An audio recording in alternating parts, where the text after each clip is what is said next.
Praise the Lord. Aroma T വിയിലെ എല്ലാ മാന്യ പ്രേക്ഷകർക്കും വേഗം വരുന്ന കർത്താവായ യേശു ക്രിസ്തുവിന്റെ ധന്യതിരുനാമത്തില് വന്ദനത്തെയും സ്വാഗതത്തെയും അറിയിക്കുന്നു. അനുഗ്രഹീതവും വ്യത്യസ്തവുമായ ജീവിതാനുഭവവും സാക്ഷ്യവും വചനചിന്തകളുമായി ഓരോ ദിവസവും നിങ്ങളോടൊപ്പം ആയിരിക്കുന്നതിൽ ഞങ്ങൾക്ക് വളരെ സന്തോഷമുണ്ട്. ഇന്ന് കർത്താവിൽ പ്രസിദ്ധനും ഏറെ ഇന്നത്തെ സമൂഹത്തിന് പ്രയോജനപ്പെട്ടുകൊണ്ടിരിക്കുന്നതും ദൈവരാജ്യത്തിന് വേണ്ടി ദൈവം ശക്തമായി ഉപയോഗിച്ചുകൊണ്ടിരിക്കുന്നതുമായ കർത്താവിൻ്റെ ദാസൻ പാസ്റ്റർ ഗിരീഷ് മോഹൻ അവറുകളാണ് നമ്മോടൊപ്പം സാക്ഷ്യം പറയുവാനായി നമ്മൾ ക്ഷണം സ്വീകരിച്ച് കടന്നു വന്നിരിക്കുന്നത്. കർത്താവിൻ്റെ ദാസന്റെ സാക്ഷ്യവും ജീവിതവും തീർച്ചയായിട്ടും നിങ്ങളെ സ്വാധീനിക്കുവാൻ, സ്പർശിക്കുവാൻ, ജീവിതത്തില് ഒന്നുകൂടി വിശ്വാസത്തിൽ ഉറയ്ക്കുവാൻ, കർത്താവിങ്കിലേക്ക് തിരിയുവാൻ മുഖാന്തരമായി തീരുമെന്നുള്ള കാര്യത്തിൽ യാതൊരു സംശയവുമില്ല. ആകയാൽ നമുക്ക് അദ്ദേഹത്തിൽ നിന്ന് കേൾക്കാം.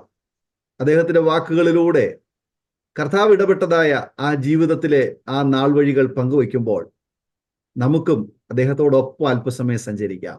തീർച്ചയായിട്ടും ഈ സാക്ഷ്യം നിങ്ങൾ സ്കിപ്പ് ചെയ്യാതെ അവസാനം വരെ കേൾക്കുമെന്ന് എനിക്കറിയാം. ആകയാൽ ശ്രദ്ധയോടെ പ്രാർത്ഥനയോടെ ആയിരിക്കാം. ഇതിലേതെങ്കിലും ഒരു വാക്ക്, ഏതെങ്കിലും ഒരു സന്ദർഭമായിരിക്കാം നിങ്ങളെ സ്പർശിക്കുവാൻ, സ്വാധീനിക്കുവാനിടയായി തീരുന്നത്. അപ്പോൾ നിങ്ങൾ ഏൽപ്പിച്ചു കൊടുക്കണം. കർത്താവേ, ഈ ദൈവദാസനെ വിടുവിച്ച, രക്ഷിച്ച യേശുവേ, അങ്ങ് എന്നെയും രക്ഷിക്കണം എന്നുള്ള പ്രാർത്ഥനയോടെ ശ്രദ്ധയോടെ നമുക്കായിരിക്കുമ്പോൾ കർത്താവിന്റെ ദാസൻ പാസ്റ്റർ ഗിരീഷ് മോഹൻ അവറുകളെ തികഞ്ഞ സ്നേഹത്തോടും ആദരവോടും കൂടി അരോമ ടി വിയിലെ പ്രേക്ഷകരോടൊപ്പം സമയം ചിലവഴിക്കുന്നത് ഞങ്ങൾ സ്വാഗതം ചെയ്തു കൊള്ളുന്നു. Price the Lord pastor.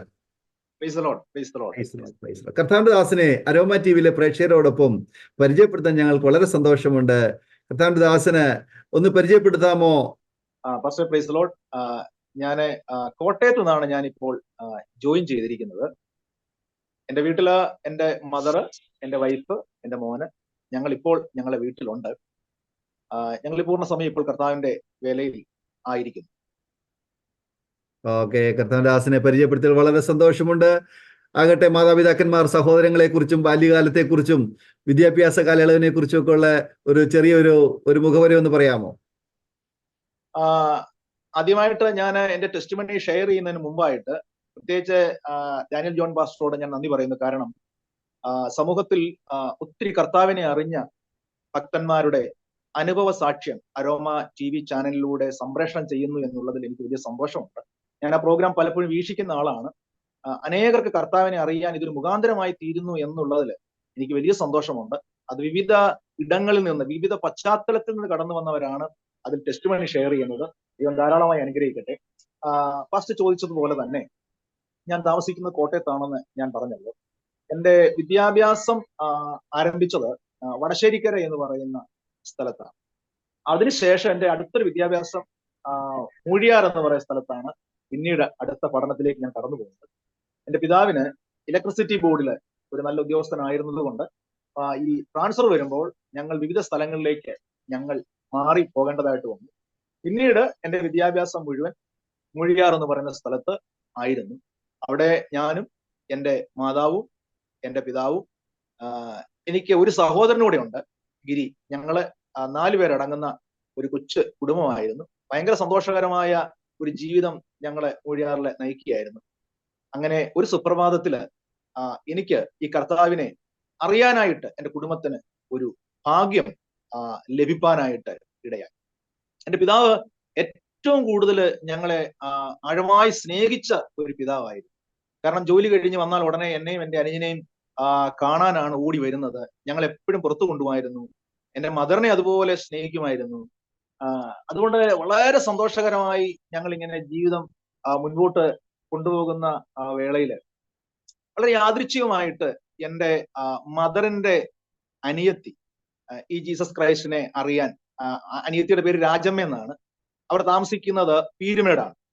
അപ്പോ അവരിങ്ങനെ ഒരു സുപ്രഭാതത്തില്, അന്ന് ഈ മൊബൈൽ ഫോൺ ഒന്നും ഇല്ലാത്ത കാലയളവില്, മിക്കപ്പോഴും ചേച്ചി എങ്ങനെയുണ്ട് വിശേഷം, ചേട്ടൻ എന്ത് പറയുന്നു, മക്കൾ സന്തോഷമായിരിക്കുന്നു, എപ്പോഴും കത്തയക്കുമായിരുന്നു. മാസത്തിൽ ഒരു 2-3 കത്തൊക്കെ ഇങ്ങനെ അയച്ചുകൊണ്ടേ ഇരിക്കുമായിരുന്നു. പിന്നീട് ചില വർഷങ്ങൾ കഴിഞ്ഞപ്പോൾ ആ കത്ത് അവസാനിക്കുമ്പോൾ അവര് ഞങ്ങളെ അന്ന് വരെ അറിഞ്ഞിട്ടില്ലാത്ത ചില കാര്യങ്ങളെ കുറിച്ച് എൻ്റെ അമ്മയുടെ അനിയത്തി അമ്മയ്ക്ക് കത്ത് എഴുതുമായിരുന്നു. ചേച്ചി, യേശുവിനെ അറിയാനായിട്ട് ഞങ്ങൾക്ക് ഭാഗ്യം ലഭിച്ചു, യേശു ദൈവമാണ് എന്നൊക്കെ പറഞ്ഞ് ഈ ഇല്ലെങ്കിൽ ഈ കത്ത് അവസാനിപ്പിക്കുമ്പോൾ ഈ അമ്മയുടെ അനിയത്തി ഇങ്ങനെ കത്തൊക്കെ ലെറ്റർ അയക്കുമായിരുന്നു. പക്ഷെങ്കിൽ അമ്മയ്ക്ക് അതിനെക്കുറിച്ചൊന്നും വലിയ താല്പര്യമില്ല, ഞങ്ങൾക്ക് അതിനെക്കുറിച്ച് കൂടുതലായിട്ട് അറിയത്തുമില്ല. പക്ഷെങ്കിൽ അവരെപ്പോഴും പറയുമായിരുന്നു പ്രാർത്ഥിക്കണം, യേശു നമ്മുടെ കൂടെ ഉണ്ട് എന്നൊക്കെ പറഞ്ഞ് കത്തയക്കുമായിരുന്നു. അങ്ങനെ ജീവിതം മുൻപോട്ട് പോയി. ഞങ്ങൾ അതൊന്നും വലുതായിട്ട് കാര്യമായിട്ട് എടുത്തില്ല. അങ്ങനെ ഇരിക്കുന്ന വേളയിൽ എന്റെ ചെറുപ്പകാലത്തെ കുറിച്ചാണ് ഞാൻ ഇപ്പോൾ പറയാനായിട്ട് ആഗ്രഹിക്കുന്നത്. എന്റെ മാതാവിന്റെ കൂടെയാണ് ഞാനും അനുജനും എപ്പോഴും കിടന്ന് ഉറങ്ങുന്നത്.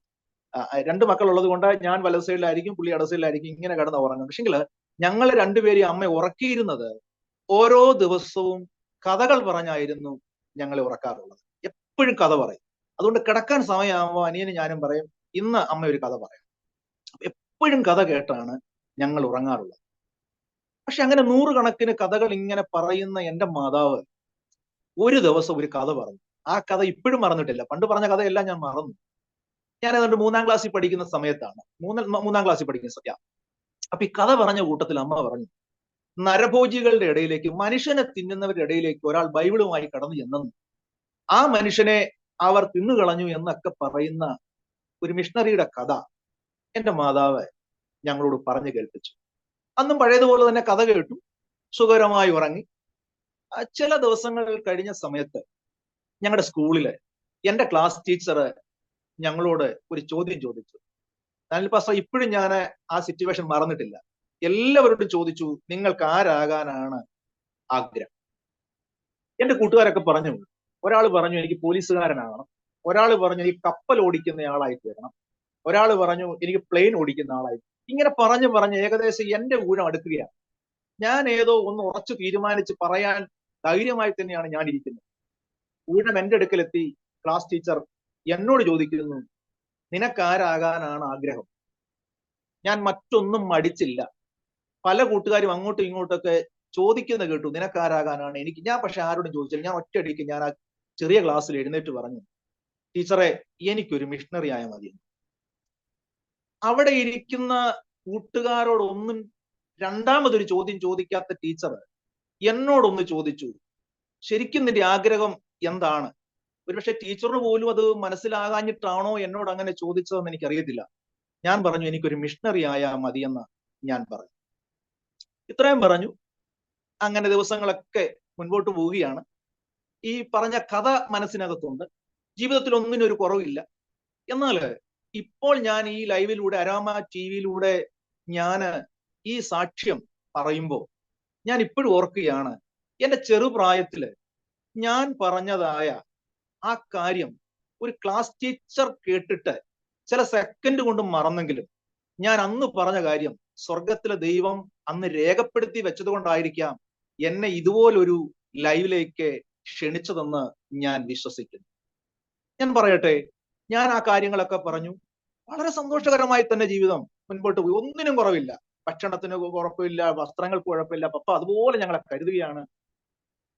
മൂഴിയാറി ചെന്നപ്പോ പപ്പ ചില കൂട്ടുകാരൊക്കെ ആയിട്ട് ഇടയ്ക്ക് പോയി മദ്യപിക്കുമായിരുന്നു. അത് ഓണത്തിനോ ക്രിസ്തുമസിനോ അങ്ങനെ ഒരു മദ്യപാനി അല്ല. ഇടയ്ക്ക് ആഘോഷങ്ങൾക്കും അത് രഹസ്യ മദ്യപാനിയാണ്. മേടിച്ചോണ്ട് വരിക, വീട്ടിൽ കൊണ്ടുവെക്കുക, ആർക്ക് ശല്യമില്ല. പക്ഷെ എന്റെ അമ്മ അന്ന് അതിനെ എതിർത്തിരുന്നില്ല. കാരണം ആർക്കും ഒരു പ്രശ്നമില്ലാത്ത രീതിയിലാണ് തന്റെ മദ്യപാനം കൊണ്ടുപോയിക്കൊണ്ടിരുന്നത്. പക്ഷെങ്കില് ഈ ഏതെങ്കിലും വിശേഷ ദിവസങ്ങളിൽ മാത്രം, ആഘോഷ ദിവസങ്ങളിൽ മാത്രം മദ്യപിക്കുന്ന എന്റെ പപ്പ മദ്യപാനം ഒരു ആഘോഷമാക്കി പിന്നീട് മാറ്റി. കാരണം ഓരോ ദിവസവും മദ്യപിക്കണം എന്നുള്ള ടെൻഡൻസിയിലേക്ക് എന്റെ പിതാവ് എത്തി. പിന്നീട് തനിക്ക് മദ്യമില്ലാതെ എഴുന്നേൽക്കാൻ പറ്റാത്ത ഒരു സിറ്റുവേഷൻ വന്നു. കൈകാലുകൾ വിറയ്ക്കുവാൻ തുടങ്ങി. പലപ്പോഴും എഴുന്നേറ്റ് വരുമ്പോൾ കൈകാലുകൾ വിറയ്ക്കുന്ന രംഗങ്ങൾ ഞങ്ങൾ കണ്ടു. എന്റെ പിതാവ് മദ്യത്തിന് പൂർണ്ണമായി അടിമപ്പെട്ടിരുന്നു. അങ്ങനെ ഇരുന്നപ്പോ വെളിയിൽ പോയി മദ്യപിക്കുവാൻ പോലും സമയം എടുക്കാൻ പറ്റാത്തത് കൊണ്ട് എന്റെ പിതാവ് ചിലരെ വാറ്റുചാരായം ഉണ്ടാക്കാനായിട്ട് ശമ്പളത്തിന് ആൾക്കാരെ നിർത്തി. ഞങ്ങൾ താമസിക്കുന്ന ഇലക്ട്രിസിറ്റി ബോർഡിന്റെ ക്വാർട്ടേഴ്സില്, ഞങ്ങളുടെ തൊട്ടടുത്ത ഒരു ക്വാർട്ടേഴ്സിലുള്ള ആൾക്കാർ അവിടുന്ന് വെക്കേറ്റ് ചെയ്ത് പോയി. അവർ വേറൊരു സ്ഥലത്തേക്ക് പോയി. പപ്പ എന്ത് ചെയ്യുന്നറിയാമോ? അതിന്റെ അടുക്കള കതക് പയ്യെ ഇളക്കി. ഫ്രണ്ട് ഗവൺമെന്റ് ഇലക്ട്രിസിറ്റി ബോർഡ് പൂട്ടിയിരിക്കുകയാണ്. പപ്പ അടുക്കള കതക് ഇളക്കിയിട്ട് അതിനകത്താണ് ഈ വാറ്റുചാരായമൊക്കെ ഉണ്ടാക്കാനുള്ള ക്രമീകരണം ചെയ്തുകൊണ്ടിരുന്നത്. ഞാൻ ഓർക്കുന്നുണ്ട്, ഞാൻ ഇപ്പോഴും ഞാൻ ഓർക്കും, അതൊക്കെ ഞാൻ ഇപ്പൊ ഒരു ഫിലിം കാണുന്ന ഒരു വിഷ്വൽ കാണുന്ന കാണുകയാണ് പാസ്റ്ററെ. ഈ വാറ്റുചാരായം കൊണ്ടുവന്നിട്ട് മേശപ്പുറത്തൊന്ന് ഒഴിച്ചിട്ട് തീപ്പെട്ടി ഉരച്ച് ആ ചാരായത്തിൽ ഒന്ന് കത്തിക്കും. അത് ആളി കത്തുമ്പോൾ എന്റെ അപ്പന്റെ മുഖത്തുണ്ടാകുന്ന ഒരു സന്തോഷം, അതിനുശേഷം എന്റെ പിതാവ് അത് ആർത്തിയോടെ വലിച്ചു കുടിക്കുമായിരുന്നു. അപ്പോഴൊന്നും ഞങ്ങളോട് പിണക്കങ്ങളോ വഴക്കുകളോ ഒന്നും തന്നെയില്ല. പക്ഷെങ്കിൽ മുൻപോട്ട് പോകുന്ന ഒരവസരത്തിൽ ഒരു ദിവസം ഞങ്ങളെ സ്നേഹിച്ചതും ഞങ്ങളെ കരുതിയതും ഞങ്ങളെപ്പോഴും കാണാൻ ആഗ്രഹിച്ചതുമായ എന്റെ പപ്പ എന്റെ അമ്മയോട് ഒരു വാക്ക് പറയുന്നത് ഞാൻ കേട്ടു. ഞാൻ കേട്ടത് ഇങ്ങനെയാണ്: എനിക്കിനി നിന്നെ കാണണ്ട, ഈ മക്കളെ വിളിച്ചോണ്ട് ഈ വീട്ടിൽ നിന്ന് എങ്ങോട്ടെങ്കിലും ഇറങ്ങിപ്പോ.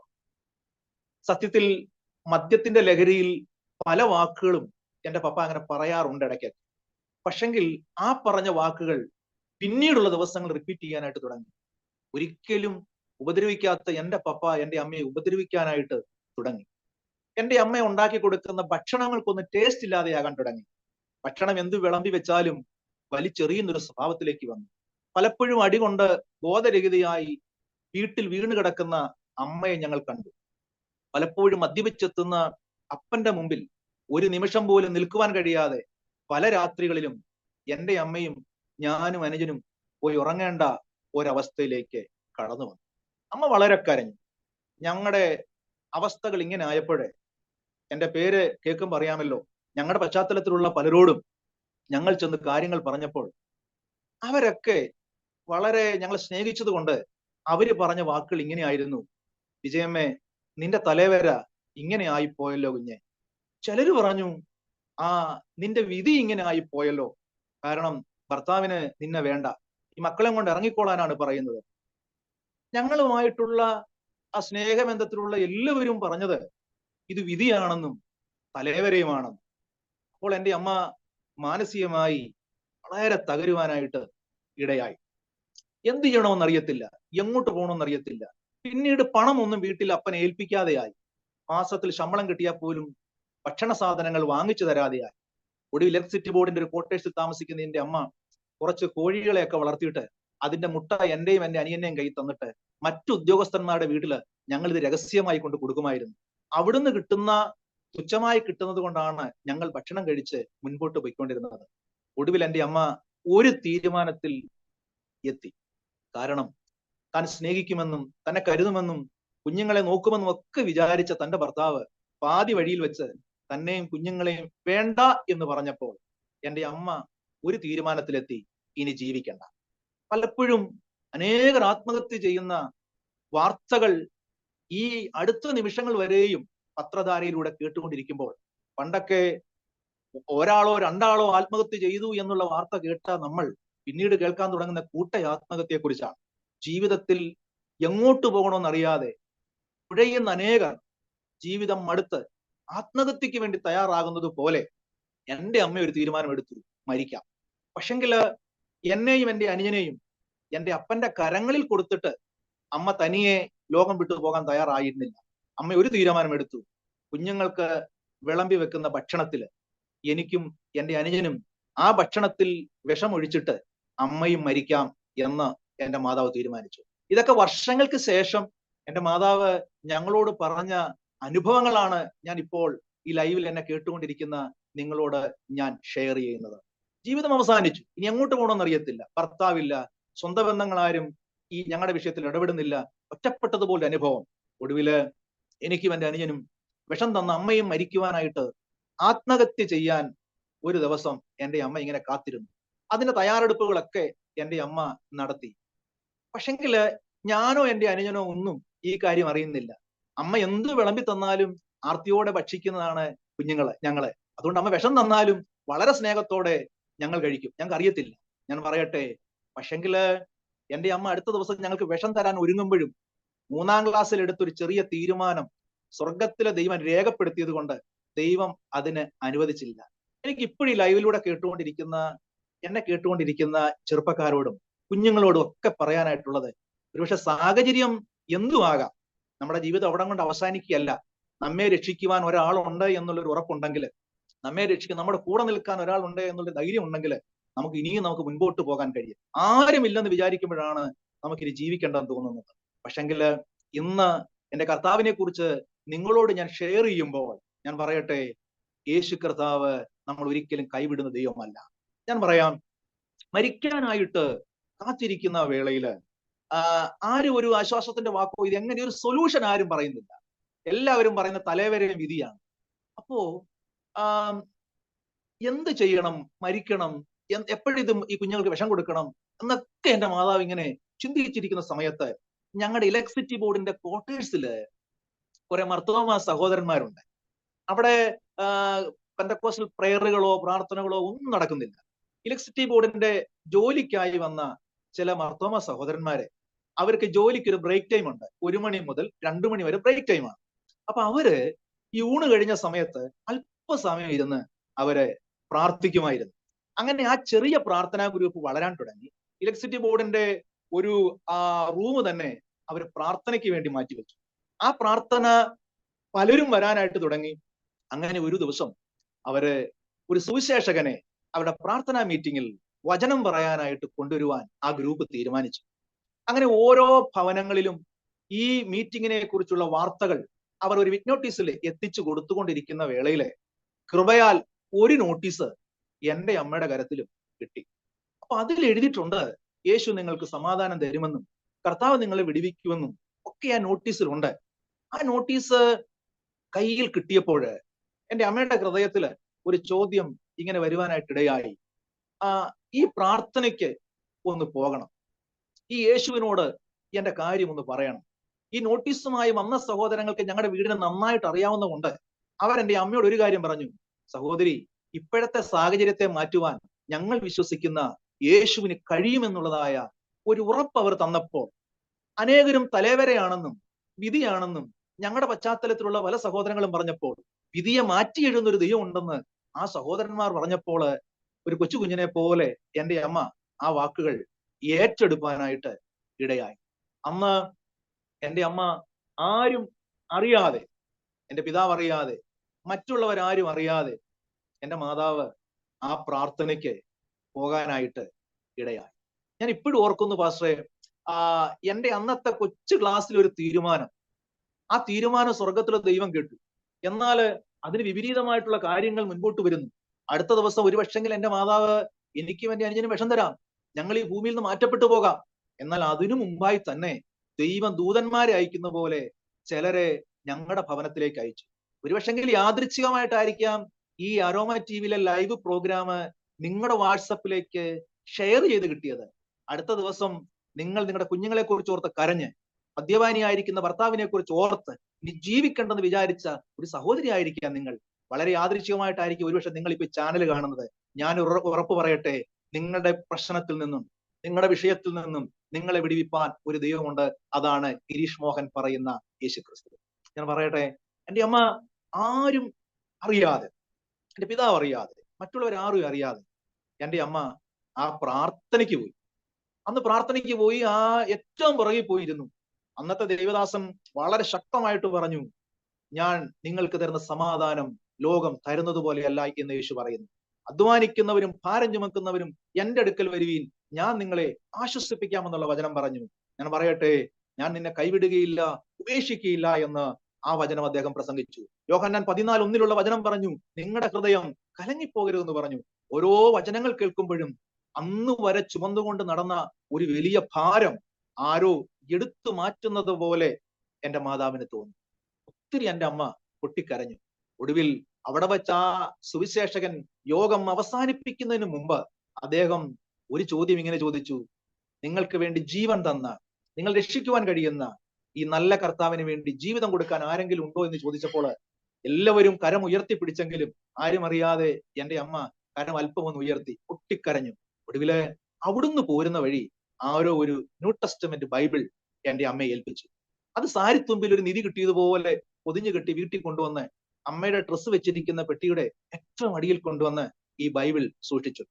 പപ്പ 10 മണിയാകുമ്പം ഓഫീസിലേക്ക് പോകുന്ന സമയത്ത് ജോലിയെല്ലാം തീർത്തതിന് ശേഷം ഈ വേദപുസ്തകം എടുത്ത് വായിക്കാനായിട്ട് തുടങ്ങി.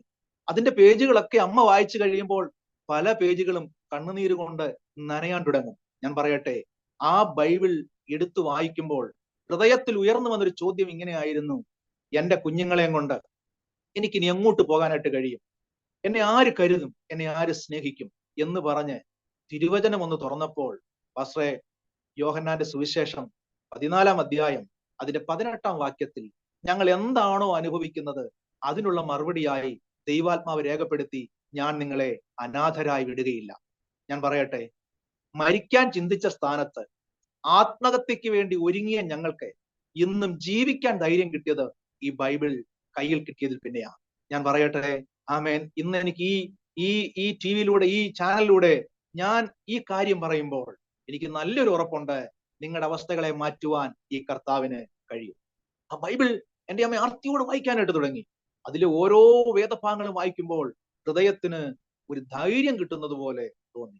ഓരോ ദിവസവും എന്റെ പപ്പ ഓഫീസിലേക്ക് പോകാൻ നോക്കിയിരിക്കുകയാണ്. പപ്പ വരുന്നതിന് മുമ്പ് ബൈബിൾ മടക്കി ഈ പെട്ടിക്കകത്ത് സൂക്ഷിച്ചു വെക്കണം.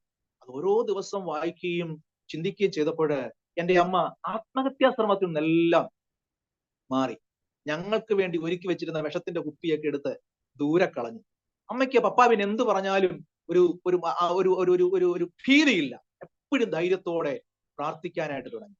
അങ്ങനെ ഇരിക്കുന്ന വേളയില് അമ്മ അടുത്ത വീടുകളിലുള്ള പ്രാർത്ഥനകൾക്ക് പോകാൻ തുടങ്ങി. ഇതെങ്ങനെയോ എന്റെ പപ്പ അറിഞ്ഞു, എന്റെ പിതാവ് അറിഞ്ഞു. എന്റെ പിതാവിന്റെ കൂടെ ജോലി ചെയ്യുന്ന സഹോദരങ്ങള് അവരെന്റെ പപ്പായോട് പറഞ്ഞു, വിജയമ്മ പ്രാർത്ഥനയ്ക്ക് പോകുന്നുണ്ട് എന്നുള്ള വിവരം നീ അറിഞ്ഞായിരുന്നു? ഒരിക്കലും അതിന് അനുവദിക്കരുത്. അവള് ആ തുള്ളാനും ചാടാനും പാടാനും ഒക്കെ ഉള്ള ആൾക്കാരുടെ പോവുക. അതുകൊണ്ട് നിങ്ങൾക്ക് തന്നെ അത് നാണക്കേടാണ്, അതിനെ അനുവദിക്കരുതെന്ന് എന്റെ അപ്പന്റെ കൂട്ടുകാര് എന്റെ അപ്പനോട് പറഞ്ഞു. എന്റെ അപ്പൻ ഒന്നുകൂടെ ദേഷ്യമായി. ഞാൻ പലപ്പോഴും ചിന്തിച്ചിട്ടുണ്ട്, എന്റെ അപ്പൻ തല്ലിക്കൊന്നാലും നാട്ടുകാർക്ക് യാതൊരു കുഴപ്പമില്ല. ഞങ്ങൾ ഭക്ഷണം കഴിച്ചില്ലെങ്കിലും അത് ചോദിക്കാൻ ആരുമില്ലായിരുന്നു. ആത്മഹത്യ ചെയ്താലും കുറച്ചു നാൾ ഒരു സങ്കടം പോലെ വന്നിട്ട് അവർ അതും മറന്നു കളയും. പക്ഷെ എന്റെ അമ്മ ജീവിക്കാൻ തീരുമാനിച്ചപ്പോൾ പലരും പറഞ്ഞു അതിന് അനുവദിക്കരുത്. ഞാൻ പറയാം, ആരെക്കൊണ്ടും പരിഹരിക്കപ്പെടാൻ കഴിയാത്ത ഏതെങ്കിലും ഒരു വിഷയത്തിൽ മാനസികമായി തകർന്ന്, ഒരുപക്ഷെ മാറാരോഗത്തിനടിമയായിരിക്കാം, അല്ലെങ്കിൽ മറ്റെന്തെങ്കിലും ഒരു പൈശാചിക ബന്ധനത്തിലായിരിക്കാം, ഇന്ന് ഈ ലൈവിലൂടെ നിങ്ങൾ ഈ വചനം കേട്ടുകൊണ്ടിരിക്കുന്നെങ്കിൽ ഞാൻ ഉറപ്പു തരാം, ഇത് നിങ്ങളുടെ അവസാനമല്ല. നിങ്ങളെ രക്ഷിപ്പാൻ ഒരു ദൈവമുണ്ട്, അതാണ് ജീസസ് ക്രൈസ്റ്റ്. ആമേൻ. ഞാൻ പറയട്ടെ, ആ വേദപുസ്തകം എന്റെ അമ്മ ആർത്തിയോടെ വായിക്കുകയും പ്രാർത്ഥനയ്ക്കൊക്കെ എന്റെ അമ്മ പോകാനും ഒക്കെ തുടങ്ങിയപ്പോൾ മറ്റുള്ളവർ എന്റെ പിതാവിനോട് ഈ കാര്യം അവതരിപ്പിച്ചു. എന്റെ പപ്പായ്ക്ക് വളരെയധികം അതങ്ങ് ദേഷ്യമായി. എന്റെ പപ്പ വന്നിച്ച് പറഞ്ഞു, ഇവിടെ ഈ പുസ്തകത്തിന് സ്ഥാനമില്ല. നിനക്ക് പ്രാർത്ഥനയും പ്രാർത്ഥനക്കാരും വേണമെങ്കിൽ ഈ വീട്ടിൽ നിന്ന് നീ ഇറങ്ങിപ്പൊക്കണമെന്ന് പറയാനായിട്ട് ഇടയായി. പലപ്പോഴും ഉപദ്രവങ്ങൾ ഒന്നിനു പുറകെ മറ്റൊന്നായി കടന്നു വന്നു. പക്ഷെ അമ്മ ആത്മഹത്യക്ക് പിന്നെ തയ്യാറായിട്ടില്ല. കാരണം ബൈബിൾ പറഞ്ഞു, നിന്നെ ഞാൻ അനാഥയായി വിടുകയില്ല, നിങ്ങളെ ഞാൻ അനാഥരായി വിടുകയില്ല. എന്റെ അമ്മയ്ക്ക് നീണ്ട വാചക പ്രാർത്ഥനകളൊന്നും അറിയത്തില്ലായിരുന്നു. ആ വാചകം ഒറ്റ പ്രാർത്ഥനയുള്ളൂ: കർത്താവേ, അങ്ങ് ഞങ്ങളെ അനാഥരായി വിടരുത്. അങ്ങനെ ദിവസങ്ങളൊക്കെ മുൻപോട്ട് പോയി. ഒരു ദിവസം എന്റെ പിതാവ് ഞങ്ങളെ കൊല്ലുവാനുള്ളതായ ഒരു തീരുമാനത്തിലെത്തി. എന്നെ എന്റെ അനുജനെ അല്ല, എന്റെ മാതാവിനെ കൊന്നുകളയണം എന്നുള്ള തീരുമാനത്തിൽ എന്റെ പിതാവ് എത്തി. മദ്യപിച്ച് ഒരു ഭ്രാന്തനെ പോലെ ആയി മാറി എന്റെ പിതാവ് ഒരു ദിവസം ഭവനത്തിലേക്ക് വന്നപ്പോൾ ഒരു കത്തി വാങ്ങിച്ചുകൊണ്ട് വീട്ടിലേക്ക് വന്നു. പക്ഷെ ഞാൻ ഇപ്പോഴും ഓർക്കുന്നു, ആ കൊച്ചൊരു കത്തി, അതിനൊരു ഉറയിട്ടിട്ടുണ്ട്, ഒരു റെഡ് കളറാണ്. എന്റെ മനസ്സിൽ അന്നത്തെ ഭീതി കൊണ്ട് ഞാൻ കണ്ട ഒരു ചിത്രം പോലെ ഇപ്പോഴും എന്റെ മനസ്സിൽ ആ കത്തിയുടെ പിക്ചർ ഉണ്ട്. അത് കൊണ്ടുവന്ന് എന്റെ പപ്പ കിടക്കുന്ന കട്ടിലിന് മുകളിൽ തന്നെ കത്തി കൊണ്ടുവച്ചു. പക്ഷെങ്കിൽ ഒരിക്കലും അതെന്റെ അമ്മയെ കൊല്ലാനാണോ എന്നുള്ള ചിന്ത എനിക്കില്ലായിരുന്നുവെങ്കിലും ഒരു ഭീതി എന്നിൽ ചെറുതായിട്ടുള്ളത് കൊണ്ട് ഞാൻ ഇടയ്ക്ക് അമ്മയോടൊരു ചോദ്യം ചോദിച്ചു, പപ്പ നമ്മളെ കൊല്ലുവെന്ന് ചോദിച്ചു. അതിനമ്മ ചിരിച്ചുകൊണ്ട് തന്നെ പറഞ്ഞു, ഇല്ല മക്കളെ, അങ്ങനെ ഒന്നും പപ്പ നമ്മളെ ചെയ്യത്തില്ല എന്ന് പറഞ്ഞു. പക്ഷെങ്കിൽ അമ്മയ്ക്ക് അറിയാമായിരുന്നു, തനിക്ക് വേണ്ടി കരുതി കൂട്ടിക്കൊണ്ടുവന്ന ആയുധമാണ് അതെന്ന്. കാരണം ഭവനത്തിൽ ഇഷ്ടംപോലെ ആയുധങ്ങളുണ്ട്. പുതിയതായി വാങ്ങിച്ചുകൊണ്ട് വന്ന ഒരായുധത്തിന് ആ വീട്ടിൽ ഒരാവശ്യവുമില്ല. പക്ഷെ അതെന്റെ അമ്മയ്ക്ക് വേണ്ടി കൊണ്ടുവന്നതാണെന്ന് പിന്നീടാണ് ഞങ്ങൾക്കത് മനസ്സിലാകാനായിട്ട് ഇടയായത്. ഞാൻ പറയട്ടെ, എന്റെ പിതാവ് ഈ ആയുധം കൊണ്ട് കട്ടിലിൽ കൊണ്ടുവച്ചിട്ട് അടുത്തുള്ള വീടുകളിലൊക്കെ ചെന്ന് അടുത്തുള്ളവരെയൊക്കെ ഭയപ്പെടുത്താനായിട്ട് തുടങ്ങി. അവരോടൊക്കെ ചെന്ന് പറഞ്ഞു, ഞങ്ങളുടെ വീട്ടു വിഷയത്തിൽ നിങ്ങളാരും ഇടപെടരുതെന്ന് പറഞ്ഞു. അടുത്തുള്ള ഭവനക്കാരൊക്കെ 7-7:30 ആയപ്പോഴേ അവര് കഥ കടച്ച് അവർ കിടക്കാൻ തുടങ്ങി. കാരണം പപ്പായ അവിടെ എല്ലാവർക്കും പേടിയാണ്. എന്റെ പപ്പായുടെ പേര് കക്കാട് മോഹൻ എന്നാണ്. തോക്കുമൊക്കെ കയ്യിലുണ്ട്. ഭയങ്കര ഭയമാണ്. അതുകൊണ്ട് നാട്ടുകാര് ആ നേരത്തെ അവര് ആ ഡോറൊക്കെ ലോക്ക് ചെയ്ത് അവരെ ഉറങ്ങുകയാണോ ഉറക്കം നടിക്കുകയാണോന്ന് അറിയത്തില്ല. ഒരു കാര്യം ഉറപ്പായി, ഞങ്ങളുടെ അയൽവക്കത്തെ വാതിലുകളെല്ലാം ആ രാത്രി ഞങ്ങൾക്ക് വേണ്ടി അടയപ്പെട്ടു. ഒറ്റ പ്രാർത്ഥന മാത്രം, കർത്താവേ ഞങ്ങളെ അങ്ങ് അനാഥരായി വിടരുത് എന്നുള്ള പ്രാർത്ഥന. ഏകദേശം എനിക്കൊരു ഉറക്കം വരിക അർദ്ധരാത്രിയാണെന്ന് തോന്നുന്നു. എനിക്കൊരു ചെറിയ ഉറക്കം വരുന്നുണ്ട്. എന്റെ കൊച്ചനുജന് ഉറങ്ങി. പക്ഷെ ഒരു ഭീതി നിഴലിടുന്ന കൊണ്ട് പൂർണ്ണമായ ഒരു ഉറക്കത്തിലേക്ക് വഴുതി വീഴുവാൻ എനിക്ക് പറ്റുന്നുമില്ല. ഇടയ്ക്കിടയ്ക്ക് അമ്മയുടെ മുഖത്തേക്ക് നോക്കുന്നു. അമ്മ ഉറങ്ങാതെ പ്രാർത്ഥിച്ചുകൊണ്ടിരിക്കുന്നു. ഒരു അർദ്ധരാത്രി ആയി കാണും. 12 മണിയോ 1 മണിയോ ഒക്കെ ആയെന്ന് തോന്നുന്നു. ആരോ കതകിൽ തട്ടുന്ന ഒരു ശബ്ദം ഞാൻ കേട്ടു. പിന്നീട് ആ കതകിൽ തട്ടുന്ന ശബ്ദം ആവർത്തിച്ചപ്പോൾ ഞാനൊരു വാക്കിങ്ങനെ കേട്ടു, മക്കളെ എന്ന് വിളിച്ചു. പിന്നെ ഞാൻ കാതോർത്തു, ഇത് എന്റെ അപ്പൻ തന്നെയാണോ വിളിക്കുന്നത്. ഉടനെ പറഞ്ഞു, മോനെ, മക്കളെ, കതക് തുറക്കാൻ പറഞ്ഞു. വളരെ സ്നേഹത്തോടെ ഞാനാ വിളിക്കുന്നത്, കതക് തുറക്കാൻ പറഞ്ഞു. എനിക്ക് ഭയങ്കരമായ ഒരു സന്തോഷം. മക്കളെ എന്ന് വിളിച്ച്, മോനെ എന്ന് വിളിച്ച് സ്നേഹത്തോടെ വിളിക്കുന്ന എന്റെ പിതാവിന്റെ വാക്കുകൾ കേട്ടപ്പോഴ് ഓടിച്ചെന്ന് ആ കതകൊന്ന് തുറന്ന് എന്റെ പിതാവിനെ കെട്ടിപ്പിടിക്കണമെന്നുള്ളതായ ഒരാഗ്രഹം എന്റെ കൊച്ചു മനസ്സിൽ അന്ന് തോന്നി. ഞാൻ പറയട്ടെ, വേഗം ഓടിച്ചെന്ന് ആ കതക് തുറക്കാനായിട്ട് ഞാൻ തുടങ്ങിയപ്പോൾ പുറകിൽ നിന്ന് എന്റെ അമ്മ എന്റെ കൈക്ക് പിടിച്ചു വലിച്ചു.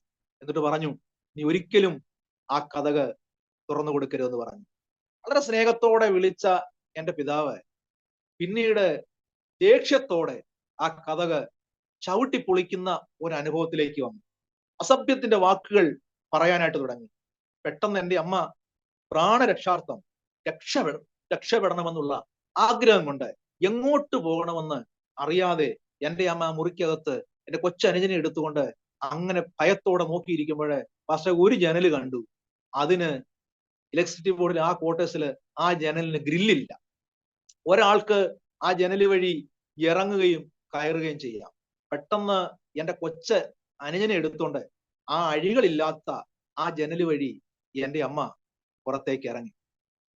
ആ ഇരുട്ടിൽ എന്റെ കൊച്ചനുജനെയും എടുത്തുകൊണ്ട് അമ്മ ഓടുമ്പോൾ അമ്മ ചിന്തിച്ചത് ഞാനും ആ ജനല് വഴി പുറത്തേക്ക് ഇറങ്ങുമെന്നാണ്. പക്ഷെങ്കില് എന്താണ് സംഭവിക്കുന്നു എന്നറിയാതെ കതക് ചവിട്ടിപ്പൊളിച്ച് അകത്തേക്ക് വരുന്ന എന്റെ അപ്പന്റെ ഭീകര രൂപം കണ്ടു കഴിഞ്ഞപ്പോൾ എനിക്ക് നിലവിളിച്ചിട്ട് പോലും എന്റെ ശബ്ദം പുറത്തേക്ക് വരുന്നില്ല. അപ്പൻ എന്നെ തിരയുന്നില്ല, എന്റെ അമ്മയാണ് മുറികളിലൊക്കെ തിരയുന്നത്. പെട്ടെന്ന് എന്റെ അമ്മ ഇറങ്ങിയ ആ ജനല് വഴി ഒരു വിധത്തിൽ ഞാനും പുറത്തേക്ക് ഇറങ്ങി. എന്റെ ഇടത് കൈക്ക് ഒട്ടും സ്വാധീനമില്ല. ഞാന് ആ കുറെ നാൾ ഒരു ഇഞ്ചക്ഷൻ ചെറുപ്രായത്തിൽ മാറിപ്പോയത് കൊണ്ടാണ് എനിക്ക് അങ്ങനെ സംഭവിക്കാനായിട്ട് ഇടയായത്. അതുകൊണ്ട് ഈ കൈക്ക് സ്വാധീനത്തോണ്ട് ഞാനും ആ ജനല് വഴി ഒരു വിധത്തിൽ പുറത്തേക്ക് ഇറങ്ങിയെങ്കിലും എന്റെ മാതാവ് എങ്ങോട്ടാണ് ഓടിപ്പോയത് എന്ന് അറിയാതെ ഞാൻ മറ്റൊരു വഴിക്ക് ഓടി. അങ്ങനെ ഞാൻ മറ്റൊരു വഴിക്ക് ഞാന് ഓടിപ്പോകുന്ന സമയത്ത് എന്റെ മനസ്സിൽ ഞങ്ങളുടെ ഈ പ്രയർ ഗ്രൂപ്പില് ഞങ്ങൾക്ക് പാട്ടുകൾ പഠിപ്പിക്കുന്ന ഒരു കുടുംബമുണ്ട്.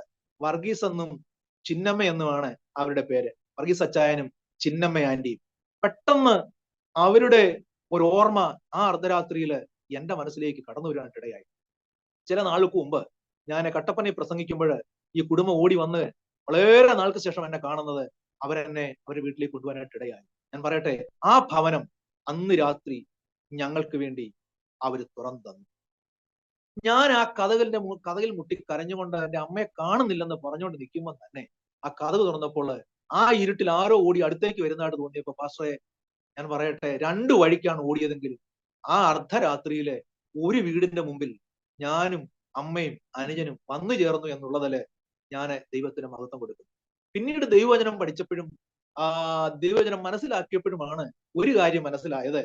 ആരെല്ലാം നമ്മുടെ വിഷയങ്ങൾ കാണാതെ ഉറങ്ങിയാലും വചനം പറയുന്നു ഇസ്രായേലിന്റെ പരിപാലകൻ ഉറങ്ങുന്നില്ല, മയങ്ങുന്നില്ല എന്ന് വചനം പറയുന്നു. ഞാൻ പറയട്ടെ, ഇന്ന് ഈ ലൈവിലൂടെ എന്നെ ശ്രദ്ധിക്കുന്ന ദൈവമക്കളോട് ഞാനൊരു കാര്യം പറയട്ടെ. ഇത് നിങ്ങൾ ശ്രദ്ധിച്ചുകൊണ്ടിരിക്കുമ്പോൾ ചില രാത്രികളായി തലമുറകളെ കുറിച്ച് ഓർത്ത് കരയുന്ന ഒരു മാതാവായിരിക്കാം ഈ ലൈവിലൂടെ ഇപ്പൊ എന്നെ കണ്ടുകൊണ്ടിരിക്കുന്നത്. ഭർത്താവിന്റെ മദ്യപാനത്തെ ഓർത്ത് കരയുന്ന ഒരു സഹോദരി ആയിരിക്കാം ഈ ലൈവിലൂടെ കേട്ടുകൊണ്ടിരിക്കുന്നത്. ഞാൻ പറയട്ടെ, നിങ്ങളുടെ അവസ്ഥകൾ മനസ്സിലാക്കുന്ന നിങ്ങളുടെ വിഷയങ്ങൾ അറിയുന്ന ഒരു നല്ല കർത്താവ് നിങ്ങൾക്ക് വേണ്ടി പ്രവർത്തിപ്പാനുണ്ട്. ആ കർത്താവ് ഉറങ്ങുന്നില്ല, മയങ്ങുന്നില്ലെന്നാണ് വചനത്തിൽ വായിക്കുന്നത്. ഞാൻ പറയട്ടെ, അന്ന് ആ വീടിന്റെ വാതില് അവർ ഞങ്ങൾക്ക് വേണ്ടി തുറന്നതിന് ശേഷം അവര് പറഞ്ഞു, ഇനി പുറത്തിറങ്ങണ്ട, നിങ്ങളുടെ ഹസ്ബൻഡ് ഇവിടെയൊക്കെ തിരക്കി വരും, അതുകൊണ്ട് ഞങ്ങളുടെ ഒരു സ്റ്റോർ റൂം ഉണ്ട്, ആ സ്റ്റോർ റൂമിനകത്ത് പോയി ഇരുന്നോളാൻ പറഞ്ഞു.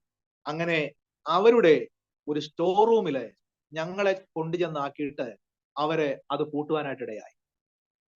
എന്റെ പിതാവ് അവിടെയൊക്കെ അർദ്ധരാത്രി വലിയ പാറക്കല്ലുകളൊക്കെ പിറക്കി പറമ്പിലേക്കൊക്കെ വലിച്ചെറിഞ്ഞു. ഞങ്ങൾ എവിടെങ്കിലും ഉണ്ടെങ്കിൽ എന്റെ അമ്മയെ കൊല്ലാനുള്ള പ്ലാന് കൊണ്ട് വലിയ പാറക്കഷ്ണങ്ങളൊക്കെ പിറക്കി പറമ്പിലേക്കൊക്കെ വലിച്ചെറിയാനായിട്ടിടയായി. എന്നാല് ഒരു കോഴി തന്റെ കുഞ്ഞിനെ ചിറകിന്റെ മറവിൽ മറയ്ക്കുന്നത് പോലെ കർത്താവ് അന്ന് ആ റൂമില് ഞങ്ങളെ സൂക്ഷിപ്പാനായിട്ടിടയായി. രാത്രിയുടെ യാമങ്ങളിലൊക്കെ എന്റെ മാതാവ് കണ്ണുനീരോടെ പ്രാർത്ഥിക്കുമായിരുന്നു, കണ്ണുനീരോടെ നിലവിളിക്കുമായിരുന്നു.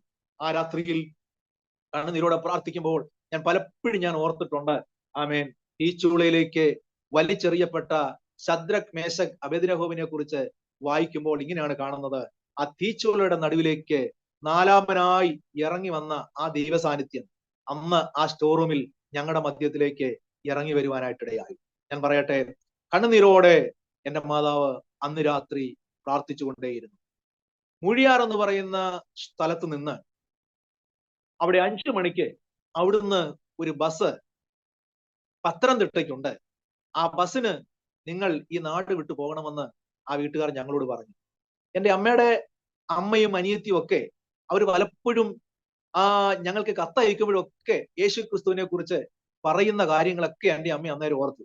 അമ്മയുടെ അനിയത്തിയുടെ വീട്ടിലേക്ക് അല്ലെങ്കിൽ ആ ലയത്തിലേക്ക്, പീരുമേട് കൊടുവാക്കരണ എസ്റ്റേറ്റിലേക്ക് പോകാമെന്നുള്ള തീരുമാനത്തോടെ അവിടെ നിന്ന്, മൂഴിയാറിൽ നിന്ന് ആദ്യത്തെ ബസ്സിന് ഞങ്ങൾ പത്തനംതിട്ടയ്ക്ക് വന്നു. ആ പത്തനംതിട്ടയിൽ നിന്ന് കൊടുവാക്കരണ പീരുമേട്ടിലേക്ക് ബസ് കയറി. അവിടെ നിന്ന് പിന്നെ പോകുന്നത് കൊടുവാക്കരണം എസ്റ്റേറ്റിലേക്ക് ഞങ്ങൾ പോകുവാനായിട്ടിടയായി. അവിടെ ചെന്നിട്ട് അവിടുത്തെ ലയത്തില് ഞങ്ങൾ താമസിച്ചു. അവിടെ മലയാളികൾ കുറവാണ്, ഇല്ല, തമിഴരായിട്ടുള്ള ആളുകളാണ് അവിടെ കൂടുതലായിട്ടുള്ളത്.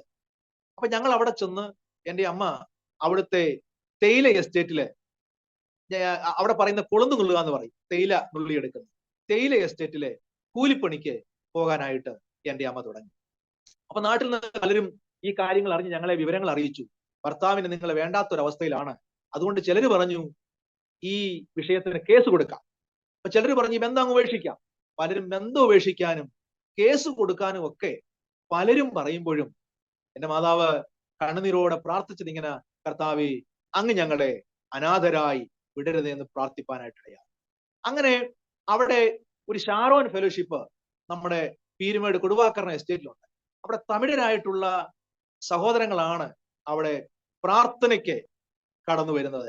അപ്പൊ ഈ പ്രാർത്ഥന നടത്താൻ വരുന്നത് കോട്ടയത്ത് പാമ്പാടിയിലുള്ളതായ ഒരു ദൈവദാസനാണ് ഈ പ്രയർ നടത്താൻ ഈ കൊടുവാക്കരണം എസ്റ്റേറ്റിൽ വരുന്നത്. അപ്പൊ ഞങ്ങൾ ഇവിടെ പ്രാർത്ഥനയ്ക്ക് സംബന്ധിക്കുമ്പോൾ ഞങ്ങൾ മാത്രമേ മലയാളികളായിട്ട് അവിടെ ഉള്ളൂ. അപ്പൊ ഇദ്ദേഹം ഞങ്ങളുടെ കാര്യങ്ങളൊക്കെ അറിഞ്ഞപ്പോ എന്റെ മാതാവിനോട് ചോദിച്ചു, ഈ കുഞ്ഞുങ്ങളെ ഈ എസ്റ്റേറ്റിൽ ഇങ്ങനെ വളർന്നാൽ മതിയോ? അവർക്ക് നല്ലൊരു വിദ്യാഭ്യാസം വേണ്ടേ? കാര്യങ്ങളൊക്കെ ചോദിച്ചപ്പോൾ തന്റെ ഭർത്താവ് തന്നെ ഉപേക്ഷിച്ചു പോയെന്നും ഇനി ഒരിക്കലും തങ്ങളെ വേണ്ടെന്നും ഈ കുഞ്ഞുങ്ങളെ വളർത്തുവാൻ ഒരു നിവൃത്തി ഇല്ലാത്തതുകൊണ്ടാണ് ഈ തേയില എസ്റ്റേറ്റിൽ ഞങ്ങൾ വന്ന് താമസിക്കുന്നതെന്നും എന്റെ മാതാവ് ആ ദൈവദാസനോട് പറയാനായിട്ടിടയായി.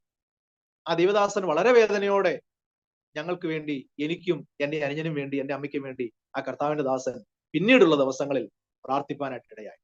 അങ്ങനെ ഒരു ദിവസം എന്റെ മാതാവിനോട് ആ കർത്തൃദാസന് ഒരു കാര്യം ഇങ്ങനെ ചോദിച്ചു. ഞാൻ താമസിക്കുന്നത് കോട്ടയത്ത് പാമ്പാടിയാണ്. അവിടെ അടുത്ത് മാങ്ങാനം എന്ന് പറയുന്നതായ ഒരു സ്ഥലമുണ്ട്. അവിടെ ക്രൈസ്തവാശ്രമം ബാലഗ്രാം എന്ന് പറയുന്നതായ ഒരു അനാഥാലയം അവിടെയുണ്ട്. ഞാൻ റെക്കമെൻഡ് ചെയ്താൽ ഈ കുഞ്ഞുങ്ങളെ അവിടെ നമുക്ക് ചേർത്ത് പഠിപ്പിക്കാമെന്ന് ആ ദൈവദാസൻ എന്റെ മാതാവിനോട് പറയാനായിട്ടിടയായി. ഞാൻ പറയട്ടെ, അത് വളരെ വേദന. ഈ കുഞ്ഞുങ്ങളെ, എന്നെയും എന്റെ അനുജനെയും അനാഥാലയത്തിൽ ചേർത്ത് പഠിപ്പിക്കുക എന്നുള്ളത് എന്റെ മാതാവിന് വലിയ വേദനയായിരുന്നു. എന്ത് ചെയ്യണമെന്നറിയാതെ എന്റെ മാതാവ് വളരെയധികം ഭാരപ്പെട്ടു. അപ്പോൾ ആ ദൈവദാസനോട് എന്റെ മാതാവ് പറഞ്ഞു, പാസ്റ്ററെ പ്രാർത്ഥിക്കട്ടെ, അടുത്ത ആഴ്ച ഞാന് വിവരം പറയാമെന്ന് പറഞ്ഞു.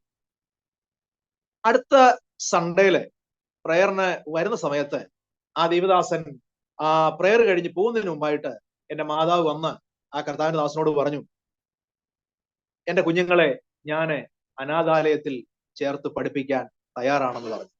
അങ്ങനെ 1984 എന്നെയും എന്റെ അനുജനെയും കൊണ്ട് എന്റെ മാതാവ് കോട്ടയത്തേക്ക് ആ ദൈവദാസനൊപ്പം ഈ അനാഥാലയത്തിലേക്ക് കടന്നു വരികയാണ്. എന്നെയും എന്റെ അനുജനെയും കൊണ്ട് എന്റെ മാതാവ് ഈ കോട്ടയത്ത് സ്ഥലത്തേക്ക് കടന്നു വരുമ്പോൾ ഞാൻ വിചാരിച്ചത് എവിടെയോ സ്ഥലങ്ങൾ കാണാൻ പോവുകയായിരിക്കും, ഒരു യാത്രയായിരിക്കും എന്നാണ് വിചാരിച്ചത്. പക്ഷെങ്കില് അതൊരു സ്ഥാപനത്തിന്റെ മുമ്പിൽ വന്ന് നിൽക്കുകയും നൂറുകണക്കിന് കുഞ്ഞുങ്ങൾ ഞങ്ങളെ ക്ഷണിക്കുവാനായിട്ട് ഇങ്ങനെ കാത്തവർ ഓടി വരുന്ന കാഴ്ച കണ്ടപ്പോൾ എന്റെ മനസ്സൊന്ന് പതറി. ഏതോ ഒരു സ്ഥാപനത്തിൽ എന്റെ അമ്മ ഞങ്ങളെ കൊണ്ടാക്കാൻ പോവുകയാണെന്നുള്ള ഒരു ചിന്ത എന്റെ ഹൃദയത്തിലേക്ക് വന്നപ്പോൾ എനിക്കത് വളരെ ഭാരമായി. ഞാൻ വളരെയധികം കരയാനായിട്ട് തുടങ്ങി. എന്റെ അനുജൻ ഇതൊന്നും മനസ്സിലാകുന്നില്ല, തീരെ കുഞ്ഞാണ്.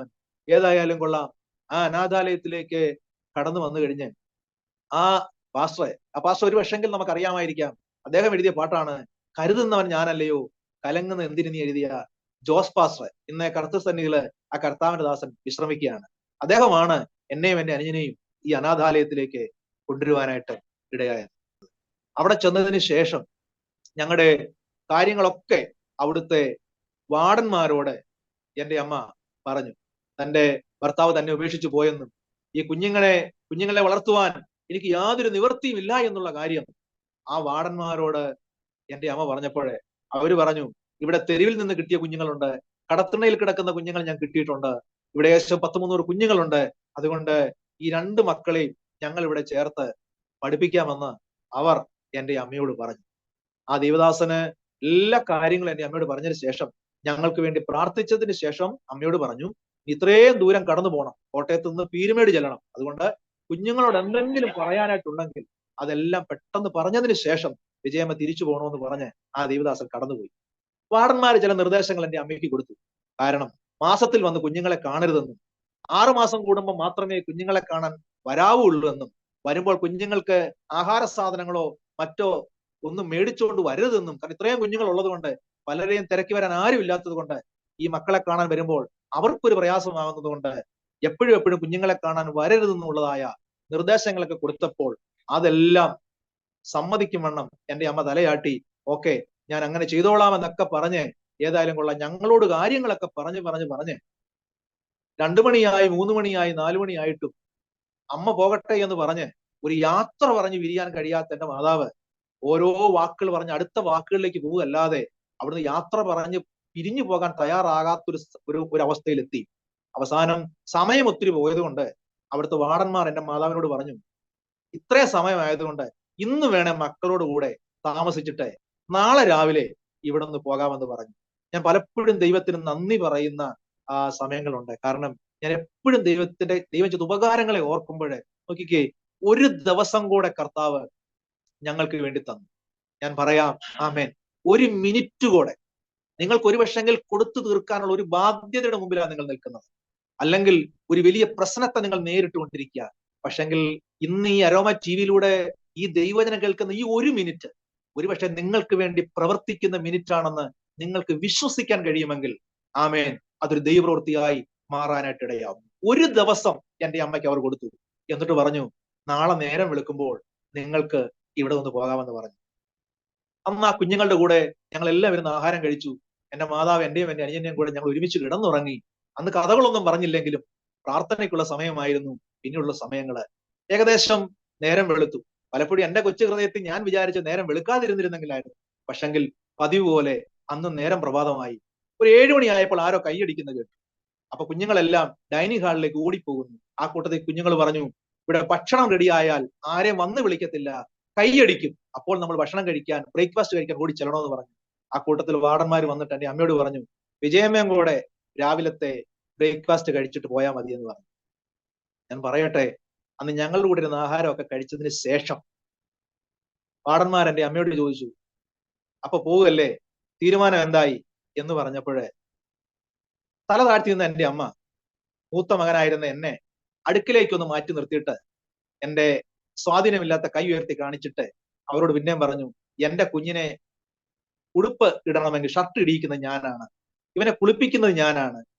അതുകൊണ്ട് ഒരു മണ്ടത്തരം പോലെ ചോദ്യമാണോ എന്ന് ചിലപ്പോൾ നമുക്ക് ചിന്തിച്ചു പോകും. അമ്മ വെറുതെ അങ്ങ് ചോദിച്ചു, എന്റെ മക്കളുടെ കൂടെ ഈ അനാഥാലയത്തിൽ ഞാനിവിടെ താമസിച്ചോട്ടെ ചോദിച്ചു. പക്ഷെങ്കിൽ അങ്ങനെ ഒരിക്കലും ചോദിക്കാൻ പാടില്ല. തലേന്ന് എല്ലാ കാര്യങ്ങളും അവർ പറഞ്ഞ് ക്ലിയർ ആക്കി അവർ മനസ്സിലാക്കിയിട്ട് ഒരു, നമ്മുടെ ഭാഷയെ പറഞ്ഞൊരു പൊട്ടച്ചോദ്യം പോലെ ഒരിക്കലും ചോദിക്കാൻ പാടില്ലാത്ത ഒരു ചോദ്യം അമ്മ വെറുതെ എന്ന രീതിയിൽ ചോദിച്ചപ്പോ ഇന്ന് എനിക്കൊരു കാര്യം മനസ്സിലായി. ആമേൻ. നാം കണ്ണുനീരൊഴുക്കിയാൽ അതിന് മറുപടി ഉണ്ട്. ഏതായാലും കൊള്ളാം, അമ്മ ചോദിച്ചപ്പോൾ അവിടുത്തെ മറുപടി ഇങ്ങനെയായിരുന്നു, നടക്കത്തില്ല. കാരണം ഇവിടുത്തെ അനാഥാലയത്തിൽ ഈ കുഞ്ഞുങ്ങളുടെ കൂടെ ആരുമില്ല. അതുകൊണ്ട് നിങ്ങൾക്ക് വേണമെങ്കിൽ ഇവിടെ അടുത്തൊരു സ്ഥാപനമുണ്ട്, അഗതി മന്ദിരം. മക്കൾ നോക്കാത്ത മാതാപിതാക്കന്മാരാണ് അവിടെ താമസിക്കുന്നത്. അപ്പനും അമ്മയും നോക്കാത്ത മക്കളാണ് ഈ സ്ഥാപനത്തിൽ താമസിക്കുന്നത്. അതുകൊണ്ട് നിങ്ങൾക്ക് ഇവിടുന്ന് പോകണമെന്ന് പറഞ്ഞു. എന്നിട്ട് അവർ ഒരു കാര്യം കൂട്ടിച്ചേർത്തു, ഈ മേലാത്ത കുഞ്ഞിനെ വേണമെങ്കിൽ നിങ്ങൾക്ക് വീട്ടിലേക്ക് കൊണ്ടുപോകാം, ഇളയ കുഞ്ഞിന് വേണമെങ്കിൽ ഈ സ്ഥാപനത്തിൽ നിൽക്കട്ടെ എന്ന് പറഞ്ഞു. സത്യം പറഞ്ഞാല് ജീവിതത്തിൽ കടന്നു വന്ന ഒരു വലിയ പ്രതിസന്ധിയുടെ നടുവിൽ എങ്ങോട്ട് പോകണമെന്നറിയാതെ ഭർത്താവ് ഇറക്കി വിട്ടു, ഒടുവിൽ മക്കളെയും പിരിഞ്ഞേണ്ടി വരുന്ന ഒരു വേദനയുടെ ചില അനുഭവങ്ങൾ ഞാൻ പറയട്ടെ. എന്റെ അമ്മ അവിടെ നിന്ന് പൊട്ടിക്കരഞ്ഞപ്പോ അതിലൊരു വാർഡൻ പറഞ്ഞു, വിജയമ്മേ, ഇങ്ങനെ യാത്ര ചെയ്യണ്ട, ഒരു 10 മിനിറ്റോടെയോ 20 മിനിറ്റ് ഇവിടെ ഇരിക്കെ, നിങ്ങളൊന്ന് ഫ്രീ ആയിട്ട് ഇവിടുന്ന് പോയാൽ മതി എന്ന് പറഞ്ഞു. ഞാൻ നേരത്തെ പറഞ്ഞതുപോലെ കർത്താവ് ഞങ്ങൾക്ക് തന്ന ഒരു ദിവസം, കർത്താവ് ഞങ്ങൾക്ക് തന്ന ഒരു 10 മിനിറ്റ്, ആ 10 മിനിറ്റാണ് ജോൺ പാസ്റ്ററെ ഞങ്ങളുടെ ജീവിതത്തെ കർത്താവ് മാറ്റിയത്. ഞാൻ പറയാം, ആ 10 മിനിറ്റ് ഇരിക്കാൻ പറഞ്ഞ അവര് വന്ന് എന്റെ അമ്മയോട് പറയുന്ന വാക്ക് കേട്ടപ്പോൾ എത്ര സ്തുതിച്ചാലും ദൈവത്തിന് മഹത്വം കൊടുക്കാൻ പറ്റത്തില്ല. അവര് വന്നു വെച്ച് പറഞ്ഞു, ഞങ്ങളൊരു കാര്യം ചോദിച്ചോട്ടെ ചോദിച്ചു. അമ്മ കാതോർത്ത് എന്നാ അറിയാൻ ചെവി ഓർത്തപ്പോൾ അവര് പറഞ്ഞു, 100 ചില്ലുവാനം ഏക്കറിലാണ് ഈ സ്ഥാപനം ഉള്ളത്. ഇവിടെ കരുണ, മൈത്രി, ശാന്തി, ജൂബിലി എന്ന ഭവനങ്ങളാണ്. ഈ ഓരോ ഭവനങ്ങളിലും 100 പിള്ളേരും 60 പിള്ളേരും 80 പിള്ളേരും പ്രായ അടിസ്ഥാനത്തിൽ താമസിക്കുന്നുണ്ട്. ഈ കുഞ്ഞുങ്ങളെ നോക്കാൻ വാർഡന്മാരും കുഞ്ഞുങ്ങൾക്ക് ആഹാരം ഉണ്ടാക്കാൻ വേലക്കാരും ഉണ്ട്, സെർവൻസ് ഉണ്ട്. ഈ മൈത്രിയുടെ ഭവനത്തിൽ നിന്ന് ഒരു 3 or 4 ആഴ്ചയായി ഇവിടെ ആഹാരം പാചകം ചെയ്തുകൊണ്ട് സ്ത്രീ വീട്ടിൽ പോയിട്ട് വരാമെന്ന് പറഞ്ഞു പോയതാ. പക്ഷെങ്കില് അവളെ ഇതുവരെയും കണ്ടില്ല. ഞങ്ങൾ പത്രത്തിൽ ഒരു സെർവന്റിനെ വേണമെന്ന് പറഞ്ഞ് ഒരു പരസ്യം കൊടുക്കാനിരിക്കുകയായിരുന്നു. വിജയമ്മയ്ക്ക് സമ്മതമാണെങ്കിൽ ഈ ഓർഫനേജിലെ കുഞ്ഞുങ്ങൾക്ക് ആഹാരം ഉണ്ടാക്കാന്ന് പറഞ്ഞു. എന്നിട്ട് അവര് പറഞ്ഞു, വെറുതെ വേണ്ട, ഈ മക്കൾക്ക് ആഹാരം ഉണ്ടാക്കുന്നതിന് ഞങ്ങൾ ശമ്പളം കൂടെ തരാന്ന് പറഞ്ഞു. ഞാൻ പറയട്ടെ, ഈ ലോകം മുഴുവൻ ഇനി സൂചി കുത്താൻ ഒരിടമില്ലെന്ന് നിനക്കെതിരെ വിധി എഴുതിയാലും കണ്ണുനീരൊഴുക്ക് നിനക്ക് വേണ്ടി കർത്താവ് ഒരു സ്പേസ് എപ്പോഴും മാറ്റിയിട്ടിട്ടുണ്ട്. അത് എത്ര സ്തുതിച്ചാലും മതി വരത്തില്ല. ഞാൻ എപ്പോഴും ദൈവത്തിന് മഹത്വം കൊടുത്തു. ഇവിടുത്തെ അപ്പൻ തരുന്നതിന് കണക്കുണ്ടെങ്കിലും അവിടുത്തെ അപ്പൻ തരുന്നതിന് ഒരു കണക്കും ഇല്ലെന്ന് എനിക്ക് ഇപ്പൊ മനസ്സിലായി. ഹല്ലേലൂയ. പലപ്പോഴും ആരെങ്കിലും തരുന്നതിന് കണക്ക് പറയുന്നവരുണ്ടായിരിക്കാം, പക്ഷെ കണക്കില്ലാതെ തരുന്ന ഒരു അപ്പൻ സ്വർഗത്തിലുണ്ട്. ഒരു പക്ഷെങ്കിൽ നിനക്ക് കിട്ടാൻ ഷെയർ നിനക്ക് ലഭിച്ചെന്ന് വരത്തില്ല. ഒരുപക്ഷെ കുടുംബത്തിനെ ആട്ടിയിറക്കിയ ഒരാളായിരിക്കാം, നിന്റെ കുടുംബത്തിൽ നീ തള്ളപ്പെട്ടയാളായിരിക്കാം. പക്ഷെ ഒരു കാര്യം മനസ്സിലാക്കുക, ആരെല്ലാം നിന്നെ വെറുത്താലും വചനം പറയുന്നു, കാട്ടുപോത്തിന്റെ കൊമ്പിനിടയിലും ഞാൻ നിനക്ക് ഉത്തരമരുളെന്ന് പറഞ്ഞ ഒരു ദൈവം കൂടെ ഉണ്ടെങ്കിൽ ആമേൻ, നീ ലജ്ജിപ്പാൻ ദൈവം സമ്മതിക്കത്തില്ല. എന്റെ അമ്മയോട് അവര് പറഞ്ഞു, അനാഥാലയത്തിൽ ജോലി ചെയ്യാം. ശമുൽ പാസ്റ്ററെ, ദാനിയേൽ പാസ്റ്ററെ, ഞാൻ പറയട്ടെ, 10 മിനിറ്റ് കഴിഞ്ഞു പോകാമെന്ന് പറഞ്ഞ പൊക്കോളാൻ പറഞ്ഞ എന്റെ അമ്മയെ 6 വർഷം അവിടെ താമസിപ്പിക്കാൻ ദൈവം ഇടയാക്കി. ആമേൻ. 6 വർഷം ഉണ്ടോ? ഒരു 10 മിനിറ്റ് അവർ ഞങ്ങൾക്ക് അനുവദിച്ചുള്ളൂ. പക്ഷെ ദൈവം പറഞ്ഞത് 6 വർഷമാണ്. ആമേൻ. അങ്ങനെയാണ് എന്തിനാ നിങ്ങൾ ഭാരപ്പെടുന്നത്? എന്തിനാ നിങ്ങൾ നിരാശപ്പെടുന്നത്? ഈ ലൈവ് കേട്ടോണ്ടിരിക്കുമ്പോൾ ഒന്ന് ബലപ്പെട്ട് നിന്റെ കുഞ്ഞിന് അത് ലഭിക്കുമോ, എന്റെ മക്കൾക്ക് അത് ലഭിക്കുമോ എന്ന് ഭാരപ്പെടുന്നെങ്കിൽ നിങ്ങൾ അറിയാത്തൊരു സ്ഥാനം ദൈവം നിന്റെ കുഞ്ഞിന് വേണ്ടി മാറ്റിയിട്ടിട്ടുണ്ട്. ഹല്ലേലൂയ. ഞാൻ പറയാം, എന്റെ അമ്മ അനാഥാലയത്തിൽ ജോലിക്ക് കയറി. അങ്ങനെ അനാഥാലയത്തിൽ നിന്നും അമ്മയുടെ കൈ കൊണ്ട് ആഹാരം കഴിക്കാൻ ഭാഗ്യം ലഭിച്ച ഒരാളാണ് ഗിരീഷ് പാസ്റ്റർ. അതിന്റെ കാരണം എന്നാന്ന് ചോദിച്ചാൽ 3ാം ക്ലാസ്സിലെ ഒരു തീരുമാനമായിരുന്നു, എനിക്കൊരു മിഷണറി ആയാൽ മതി എന്ന്. ഞാൻ പറയട്ടെ, എന്റെ കൂടെ പഠിച്ചവരെല്ലാം പറഞ്ഞു എനിക്ക് കപ്പലിൽ ജോലി ചെയ്യണം, ചിലർ പറഞ്ഞു പ്ലെയിൻ ഓടിക്കണം, ചിലർ പറഞ്ഞു ഡോക്ടർ ആകണം.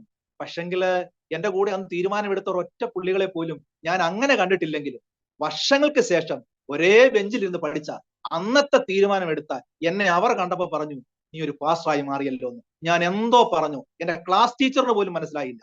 പക്ഷെ ഇന്ന് ഈ അരോമ ടിവിയിലൂടെ ഞാൻ എന്റെ യേശുവിനെ കുറിച്ച് പറയുമ്പോൾ ഞാൻ അന്നെടുത്ത തീരുമാനം സ്വർഗ്ഗം ഇന്നും മറന്നിട്ടില്ല. അതുകൊണ്ട് ഈ ലൈവ് കേട്ടോണ്ടിരിക്കുമ്പോൾ ഒരു തീരുമാനം നിങ്ങൾ എടുക്കാൻ തയ്യാറായാൽ, ഒരു പക്ഷേങ്കിൽ ഇനി മുട്ടാത്തൊരു വാതിൽ നിങ്ങൾക്ക് മുമ്പിലില്ല, പറയാത്ത വ്യക്തികളില്ല. ഒരു പരീക്ഷണം പോലെങ്കിലും നിങ്ങൾ നോക്കുക. ഇന്ന് ഈ സമയത്ത് യേശുവേ എന്ന് പറഞ്ഞു നിലവിളിച്ചാൽ നിങ്ങൾ എഴുതി വെച്ചു, നിങ്ങളുടെ തലം കർത്താവ് മാറ്റും. എവിടെ നിങ്ങൾ നിന്ദിക്കപ്പെട്ടു, എവിടെ നിങ്ങൾ പരിഹസിക്കപ്പെട്ടു, എവിടെ നിങ്ങൾ ഒറ്റപ്പെട്ടു, എവിടെ ജീവിതം മടുത്തു എന്ന് പറഞ്ഞു, നിങ്ങളുടെ തലം മാറ്റാൻ ഞാൻ പറയുന്ന യേശുവിന് കഴിയും. ഞാൻ വെറുതെ പറയുന്നതല്ല, ഞങ്ങളുടെ അനുഭവത്തിൽ നിന്ന് ഞങ്ങൾക്കത് മനസ്സിലായി. ഹല്ലേലൂയ. അത് ഞാൻ പറയട്ടെ, അനാഥാലയത്തിൽ നീണ്ട 6 വർഷം, 10 മിനിറ്റ് കഴിഞ്ഞ് പൊക്കോളാൻ പറഞ്ഞ ഞങ്ങൾക്ക് 6 വർഷം. ഓരോ ദിവസവും അടുക്കളയിൽ ജോലി കഴിഞ്ഞിട്ട് അമ്മ ജോലി ചെയ്യുന്ന അടുക്കളയുടെ സൈഡിൽ ഒരു മുറിയുണ്ട്, അമ്മയ്ക്ക് കിടക്കാൻ ഒരു കട്ടിൽ മാത്രം ഇടാൻ പറ്റൂ. അവിടെ ഇരുന്ന് അമ്മ അങ്ങനെ കരയാൻ തുടങ്ങി, പ്രാർത്ഥിക്കാൻ തുടങ്ങി. അപ്പൊ അവിടുത്തെ വാർഡന്മാര് തന്നെ ഈ കണ്ണുനീരും കരച്ചിലും പ്രാർത്ഥനയും കേട്ടപ്പോ അവര് പറഞ്ഞു, വിജയമ്മേ, ഇത് മർത്തോമാക്കാരുടെ ഒരു സ്ഥാപനമാണ്, ഇവിടെ എപ്പോഴും അങ്ങനെ പ്രാർത്ഥന ഒന്നും, സൺഡേ പ്രയർ ഉണ്ട്, അതൊക്കെ ഉള്ളൂ. പിന്നെ വിജയമ്മ ഇങ്ങനെ കരയുകയും പ്രാർത്ഥിക്കുകയും ചെയ്യുന്നതുകൊണ്ട് നിങ്ങളെ പോലെ പ്രാർത്ഥിക്കുന്ന ഒരു ഗ്രൂപ്പ് കഞ്ഞിക്കുഴിയിലുണ്ടെന്ന് പറഞ്ഞു. അത് ചർച്ച് ഓഫ് ഗോഡ് എന്ന് പറയുന്ന സഭയാ, ഞങ്ങൾക്കറിയാം. അതുകൊണ്ട് വിജയമ്മയ്ക്ക് വേണം ഞങ്ങൾ ഒരു അനുവാദം തരാം, ഞായറാഴ്ച മാത്രം ഒന്ന് പ്രാർത്ഥനയ്ക്ക് പോകാൻ. പൊക്കോണം 1 മണിയാകുന്നതിന് മുമ്പ് അനാഥാലയത്തിൽ തിരിച്ചു വരണമെന്ന് പറഞ്ഞു. ദൈവം തുറന്ന വഴി കണ്ടോ ദൈവമക്കളെ. എന്റെ അമ്മയുടെ കൂടെ കരം കുറക്കാൻ ഒരു പറ്റം ദൈവ മക്കളെ കൂടെ കർത്താവ് തന്നു. ആരുമില്ലെന്ന് വിചാരിച്ച സ്ഥാനത്ത് ഞാൻ പറയാം, ഇപ്പോഴും എന്റെ സ്വന്തക്കാരെ എനിക്ക് അറിയത്തില്ല, എന്റെ ബന്ധക്കാരെ എനിക്ക് ഇപ്പോഴും അറിയത്തില്ല.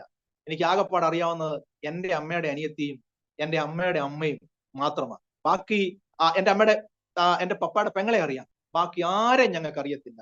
പക്ഷെങ്കിൽ ഇന്ന് ആമേൻ ധാരാളം കർത്താവിൽ അറിയപ്പെട്ട ദൈവമക്കളാണ് ഞങ്ങളുടെ സ്വന്തം ബന്ധം എന്ന് പറയുന്നത്.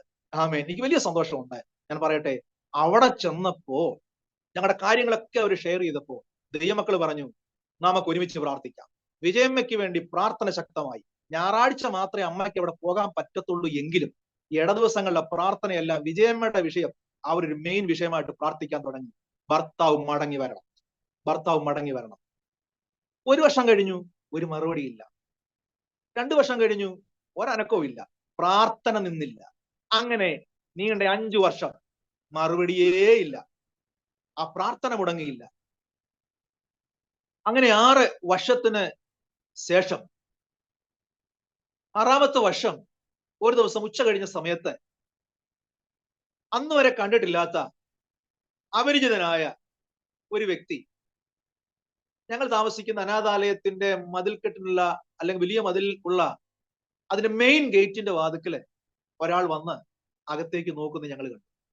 അദ്ദേഹം അകത്തേക്ക് പ്രവേശിപ്പാനായിട്ടുള്ള ഒരുക്കമാണെന്ന് മനസ്സിലായി. ആ ഗേറ്റ് തുറക്കാൻ ശ്രമിച്ചപ്പോൾ ഓടി വന്ന ചില കുഞ്ഞുങ്ങളെ ആ ഗേറ്റിന്റെ കൊളുത്തെടുത്തു കൊടുത്തു. ആ വന്ന മനുഷ്യൻ അകത്തേക്ക് പ്രവേശിച്ചു. വിറയ്ക്കുന്നുണ്ട്, മുഷിഞ്ഞ വസ്ത്രമാണ് ധരിച്ചിരിക്കുന്നത്, മുടിയൊക്കെയും താടിയൊക്കെയും നീശയൊക്കെ നീട്ടി വളർത്തിയിട്ടുണ്ട്. അവിടെ നിൽക്കുന്ന കുഞ്ഞുങ്ങളുടെ മുഖത്തേക്ക് പലരെയും ശ്രദ്ധാപൂർവം സൂക്ഷിച്ചു നോക്കുന്നുണ്ട്. അവിടെ നിൽക്കുന്ന കുട്ടികൾക്ക് മനസ്സിലായി ആരോ തെരഞ്ഞുകൊണ്ടാണ് ആ മനുഷ്യൻ അകത്ത് പ്രവേശിച്ചിരിക്കുന്നത്. ഞങ്ങളും കൂടെയുണ്ട്, അതാ വന്നിരിക്കുന്ന ആരാണെന്ന് ഞങ്ങൾക്ക് മനസ്സിലായില്ല.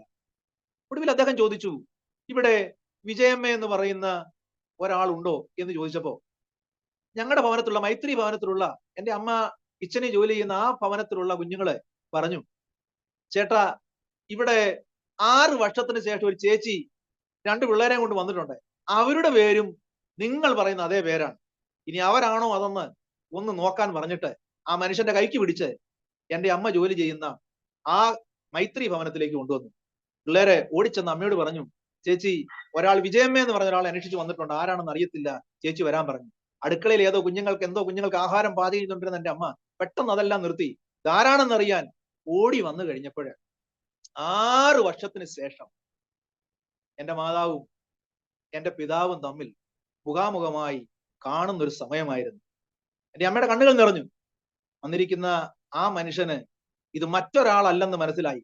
എന്നാണോ കൊല്ലാൻ താൻ ആരെ കൊല്ലണമെന്നാണോ വിചാരിച്ചത്, വീട്ടിൽ നിന്ന് ഇറങ്ങിപ്പൊക്കളാൻ ആരോടാണോ പറഞ്ഞത്, ഈ മക്കളെ എനിക്ക് കാണണമെന്ന് ആരോടാണോ പറഞ്ഞത്, ആ വ്യക്തി ഇന്നും ജീവിച്ചിരിപ്പുണ്ട്.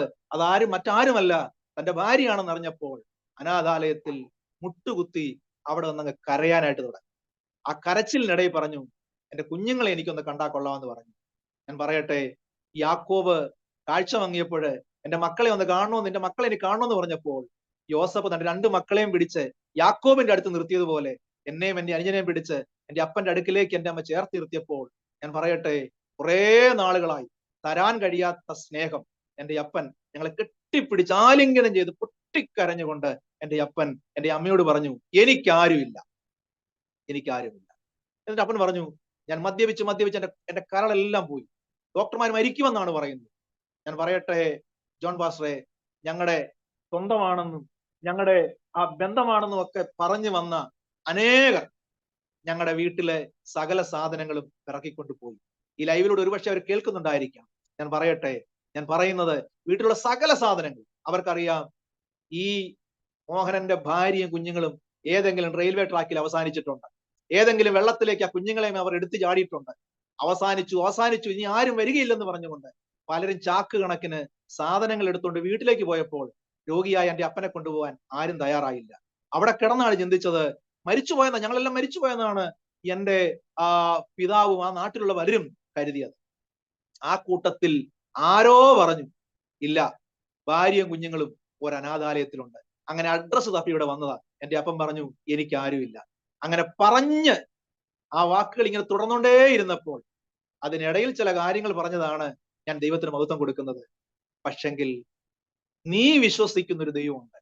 ആ യേശുവിനെ ഒരു പക്ഷെങ്കിൽ എന്നെയും കൂടെ രക്ഷിക്കാൻ പറ്റുമായിരിക്കും എന്ന് പറഞ്ഞ് എനിക്ക് യേശുവിനെ വേണമെന്ന് പറഞ്ഞ് എന്റെ അപ്പൻ അവിടെ നിന്ന് കരയാൻ തുടങ്ങി.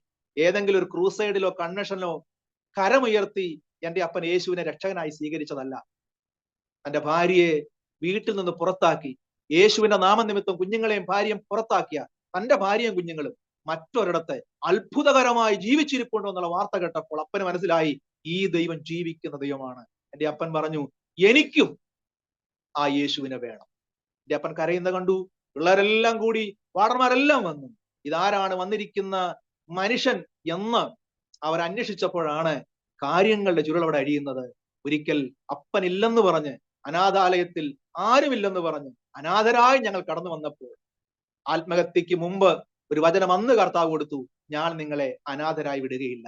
ചെതറിപ്പോയ ഒരു കുടുംബത്തെ വീണ്ടും പണിത പട്ടണമാണ് കോട്ടയം പട്ടണം. ഞാൻ പറയട്ടെ, ഒരുപക്ഷെങ്കിൽ മക്കൾ വീട്ടിൽ നിന്ന് പോയിട്ട് ഇന്നും ചില വർഷങ്ങളായി എവിടെ പോയെന്നറിയാതെ കരയുന്ന മാതാവെ, ഒരുപക്ഷെ നിങ്ങൾ ഈ ലൈവിലൂടെ കേട്ടുകൊണ്ടിരിക്കുന്നെങ്കിൽ ഞാൻ വിശ്വസിക്കുന്നു ആ മകൻ മടങ്ങി വരും. നിങ്ങളെ ഉപേക്ഷിച്ചു പോയ നിങ്ങളുടെ അപ്പൻ, ചില പെൺകുഞ്ഞുങ്ങളായിരിക്കും ഒരുപക്ഷെ കരഞ്ഞുകൊണ്ടിരിക്കുന്നത്, നിങ്ങൾക്ക് വേണ്ടി കരുതാതെ നാട് വിട്ടുപോയ ഒരപ്പനെ കുറിച്ചായിരിക്കും നിങ്ങൾ തകർന്ന ഹൃദയത്തോടെ കരയുന്നത്.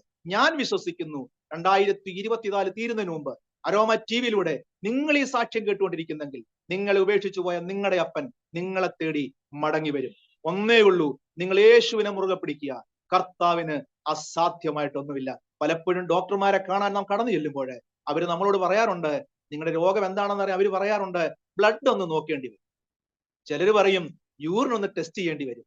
എന്നാൽ ഞാൻ പറയട്ടെ, നിങ്ങളുടെ കണ്ണുനീര് പരിശോധിക്കുന്ന ഒരു ലാബും ഈ ലോകത്തിലില്ല. പക്ഷെ നിങ്ങളുടെ കണ്ണുനീര് പരിശോധിക്കുന്ന ഒരു ലാബുണ്ട്. ഇന്ന് പകൽ നിങ്ങളുടെ കണ്ണുനീര് തൂകുമ്പോൾ മനസ്സറിയുന്ന ഒരു ദൈവമുണ്ടെങ്കിൽ ഞാൻ പിന്നെ റിപ്പീറ്റ് ചെയ്യുന്നു, ഈ ചാനലിലൂടെ ഈ ടെസ്റ്റ് മണി നിങ്ങൾ കേട്ടത് യാദൃച്ഛികമല്ല. ജീവിക്കേണ്ടെന്ന് വിചാരിച്ച് ജീവിതത്തിന്റെ ഒരു അവസാനത്തെ പടിയിലെത്തി നിൽക്കുന്ന നിങ്ങളെ കർത്താവ് മാനിക്കാനും നിങ്ങളുടെ അവസ്ഥകളെ മാറ്റുവാനും ദൈവത്തിന് പദ്ധതിയുണ്ട്. ഇത് യാദൃച്ഛികമല്ല, ഇതൊരു ദൈവിക പദ്ധതിയാണ്. ഞാൻ പറയട്ടെ, അപ്പൻ വന്ന് കണ്ണുനീരോടെ കരഞ്ഞ് എന്റെ അമ്മയെയും എന്നെയും ഒക്കെ ചേർത്ത് പിടിച്ച് പൊട്ടിക്കരഞ്ഞ് എനിക്ക് യേശുവിനെ വേണമെന്ന് പറഞ്ഞപ്പോ ഞാൻ പറയട്ടെ ദാനിയേൽ പാസ്റ്ററെ, വെറും കൈയോടെ ശൂന്യമായ കരങ്ങളോടെ ഞങ്ങളെ കാണാൻ വന്നപ്പോൾ ഒരു പക്ഷെങ്കിൽ എന്റെ അമ്മയ്ക്ക് പറയാമായിരുന്നു, എല്ലാം നശിപ്പിച്ചിട്ട് എന്നെയും എന്റെ കുഞ്ഞുങ്ങളെ ഇറക്കി വിട്ടിട്ട് വീണ്ടും കാണാൻ വന്നു, ഇറങ്ങിപ്പോ എന്ന് വേണമെങ്കിൽ ഒരു വാക്ക് അവിടെ പറയാമായിരുന്നു. പക്ഷെ ആ ഒരു വാക്ക് പറഞ്ഞിരുന്നെങ്കിൽ ഒരു പക്ഷെ എന്റെ അപ്പൻ നിത്യതയെ കാണുകയില്ലായിരുന്നു. പക്ഷെങ്കിൽ ആമേൻ ഹല്ലേലൂയ, എന്റെ അപ്പന് നിത്യജീവൻ ലഭിക്കുകയില്ലായിരുന്നു. എന്നാൽ എന്റെ അമ്മയ്ക്കറിയാം, കരങ്ങൾ ശൂന്യമാണെങ്കിലും യേശുവിനെ വേണോന്ന് പറഞ്ഞതുകൊണ്ട് ആ കരങ്ങളെ നിറയ്ക്കാൻ ദൈവത്തിന് കഴിയുമെന്ന്.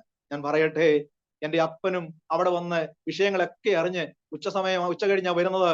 അന്ന് വാർഡന്മാർ എന്റെ അപ്പനോടും പറഞ്ഞു, മോഹനൻ പോകണ്ട, മോഹനൻ പോകണ്ട, ഇവിടെ തന്നെ താമസിക്കാൻ പറഞ്ഞു.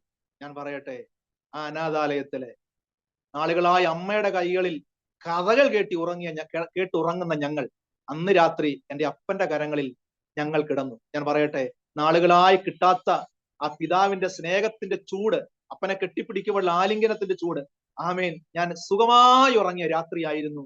എന്റെ അപ്പനെ മുറുകെ കെട്ടിപ്പിടിച്ച് ഉറങ്ങിയ രാത്രിയായിരുന്നു അനാഥാലയത്തിൽ. നേരം വെളുത്തപ്പോൾ എന്റെ അപ്പൻ അവരോട് അനുവാദം ചോദിച്ചു, എന്റെ ഭാര്യയും എന്റെ മക്കളെയും എനിക്ക് ഇവിടുന്ന് കൊണ്ടുപോകാമോ? അവരെന്റെ അമ്മയോട് അനുവാദം ചോദിച്ചു, ഈ മനുഷ്യന്റെ കൂടെ പോകാൻ നിങ്ങൾ തയ്യാറാണോ? എന്റെ അമ്മ അവരോട് ഇങ്ങനെ പറഞ്ഞു, ചില നാളുകളായി നിങ്ങൾ എന്നെ കഞ്ഞിക്കുഴി സഭയിലേക്ക് പ്രാർത്ഥനയ്ക്ക് അയച്ചിരുന്നു. അവിടുത്തെ ദൈവമക്കളെല്ലാം പ്രാർത്ഥിച്ചൊരു വിഷയത്തിന്റെ മറുപടിയാണിത്. അതുകൊണ്ട് ഞാൻ എന്റെ ഭർത്താവിന്റെ കൂടെ പോവുകയാണെന്ന് പറഞ്ഞു. ഒരുപക്ഷെ നിങ്ങളുടെ ഭർത്താവ്, നിങ്ങളുടെ ആ ഹസ്ബൻഡ് നിങ്ങളോട് ചെയ്ത ക്രൂരതകള്, വേദനകൾ നിങ്ങൾക്ക് മറക്കാൻ കഴിയുന്നില്ലായിരിക്കും. പക്ഷെങ്കിൽ നിങ്ങൾ ഈ ലൈവ് കേൾക്കുന്ന പോലെ മറ്റൊരിടത്തിരുന്ന് തകർന്ന ഹൃദയത്തോടെ നിങ്ങളുടെ ഭർത്താവ് ഈ വചനം കേട്ടുകൊണ്ടിരിക്കുകയാണ്. നിങ്ങളുടെ മക്കൾ മറ്റൊരിടത്ത് എങ്ങനെ വീട്ടിലേക്ക് ചെല്ലണമെന്ന് അറിയാതെ അപ്പനോടും അമ്മയോടും വഴക്കിട്ട് നാട് വിട്ടുപോയ മകൻ, എനിക്ക് എങ്ങനെ ചെല്ലാൻ പറ്റും, ഇനി ആ വീട്ടിൽ എന്നെ സ്വീകരിക്കുമോ എന്നോർത്ത് ഭാരപ്പെട്ടിരിക്കുന്ന നിങ്ങളുടെ മക്കൾ, ഒരുപക്ഷെങ്കിൽ ആ മകനായിരിക്കാം ഈ ലൈവ് കേൾക്കുന്നത്. ഞാൻ വിശ്വസിക്കുന്നു, തകർന്നുപോയ നിങ്ങളുടെ കുടുംബത്തെ 2024 ദൈവം വീണ്ടും പണിയാൻ ആഗ്രഹിക്കുന്നു. ആമേൻ. അതുകൊണ്ടാണ് ഈ ലൈവിലേക്ക് എന്നെ ക്ഷണിച്ചതെന്ന് ഞാൻ വിശ്വസിക്കുന്നു. ഇതൊരു യാദൃച്ഛികമല്ല. ഞാൻ ഡാനിയൽ പാസ്റ്ററെ ഞാൻ കണ്ടിട്ടില്ല. ആ പ്രോഗ്രാം ഞാൻ ഇങ്ങനെ കണ്ടുകൊണ്ടേയിരിക്കുമായിരുന്നു. പക്ഷെങ്കിൽ ഇന്ന് എന്നെ ഇതിലേക്ക് ക്ഷണിച്ചത് ചില കുടുംബങ്ങളിൽ, ആമേൻ, ഈ ദൈവവചനം എത്തുന്നുണ്ട് എന്ന് ഞാൻ വിശ്വസിക്കുന്നു. ഞാൻ പറയട്ടെ, അന്ന് നേരം വെളുത്തപ്പോൾ പോകുന്നോ ചോദിച്ചു. അമ്മയും പറഞ്ഞു, ഞാൻ പോകുന്നു. ഞങ്ങൾക്ക് കൊണ്ടുപോകാൻ ഒന്നുമില്ല പാസ്റ്ററെ, ഞങ്ങളെ കാണാനായിട്ട് ആൾക്കാർ വരുമ്പോഴേ ഈ ഡ്രസ്സുകൾ കൊണ്ട് തരുമായിരുന്നു അനാഥാലയത്തിൽ. അതൊക്കെ ഞങ്ങൾ ട്രങ്കാണ് ഒന്ന് പെട്ടി, ഇത് അത്രയാ, ഞങ്ങൾക്ക് ഓരോ ട്രങ്ക് തന്നിട്ടുണ്ട്. അതിനകത്ത് ഞങ്ങൾ ഇങ്ങനെ സൂക്ഷിച്ചു വെക്കുമായിരുന്നു. പിന്നെ ഞങ്ങൾക്ക് അവിടെ നിന്ന് വരുന്നത് ഒരു നീല യൂണിഫോം പോലത്തെ ഉടുപ്പുണ്ട്. ഞങ്ങൾ പലപ്പോഴും ഓർക്കുന്നുണ്ട്, ഞങ്ങൾ അത് എപ്പോഴും തേച്ച് വെക്കും.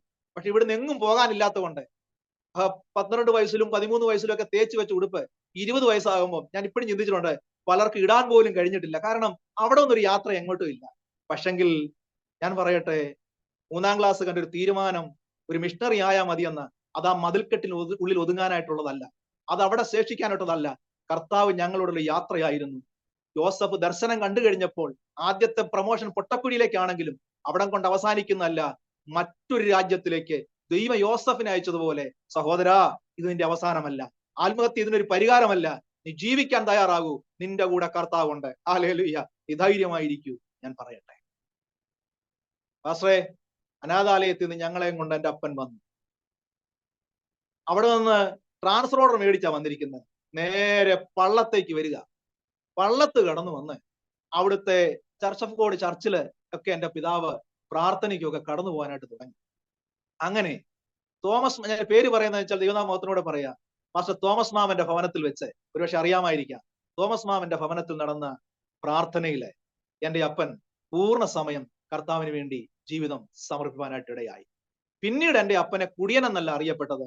നാട്ടിൽ ആരെങ്കിലും മോഹനന്റെ വീട് ചോദിച്ചു വന്നാൽ, മദ്യപാനിയായ മോഹനൻ ചോദിച്ചാൽ പല മോഹനന്മാരും കാണും. പക്ഷെ ഈ മോഹനന്റെ വീട് ചോദിച്ചു വരുന്നവർ ചോദിക്കുന്നത്, പാസ്റ്റർ മോഹനൻ താമസിക്കുന്ന വീട് എവിടാന്ന്. ഞാൻ പറയട്ടെ, എന്റെ പപ്പായുടെ കാറിനകത്ത് മുഴുവൻ ട്രാക്റ്റുകളും ബൈബിളുകളുമായിരുന്നു. ഓരോ നിമിഷവും എന്റെ പപ്പ യേശു ക്രിസ്തുവിനെ കുറിച്ച് പറയാൻ തുടങ്ങുമായിരുന്നു. ഞാൻ പറയാം, ഞങ്ങൾക്ക് കടന്നു വന്നപ്പോൾ ഞങ്ങൾക്ക് ആദ്യം താമസിക്കാൻ തന്നത് ഇലക്ട്രിസിറ്റി ബോർഡിന്റെ ഒരു ഡോർമെട്രിയാണ്. അവിടെയാണ് ഞങ്ങൾ താമസിക്കുന്നത്. മറ്റൊന്നും ഞങ്ങൾക്ക് സ്വന്തമായിട്ടില്ല. അപ്പൻ ഓരോന്ന് പുതിയത് വാങ്ങിക്കുക. കാരണം പഴയതെല്ലാം ആൾക്കാർ എടുത്തോണ്ട് പോയി.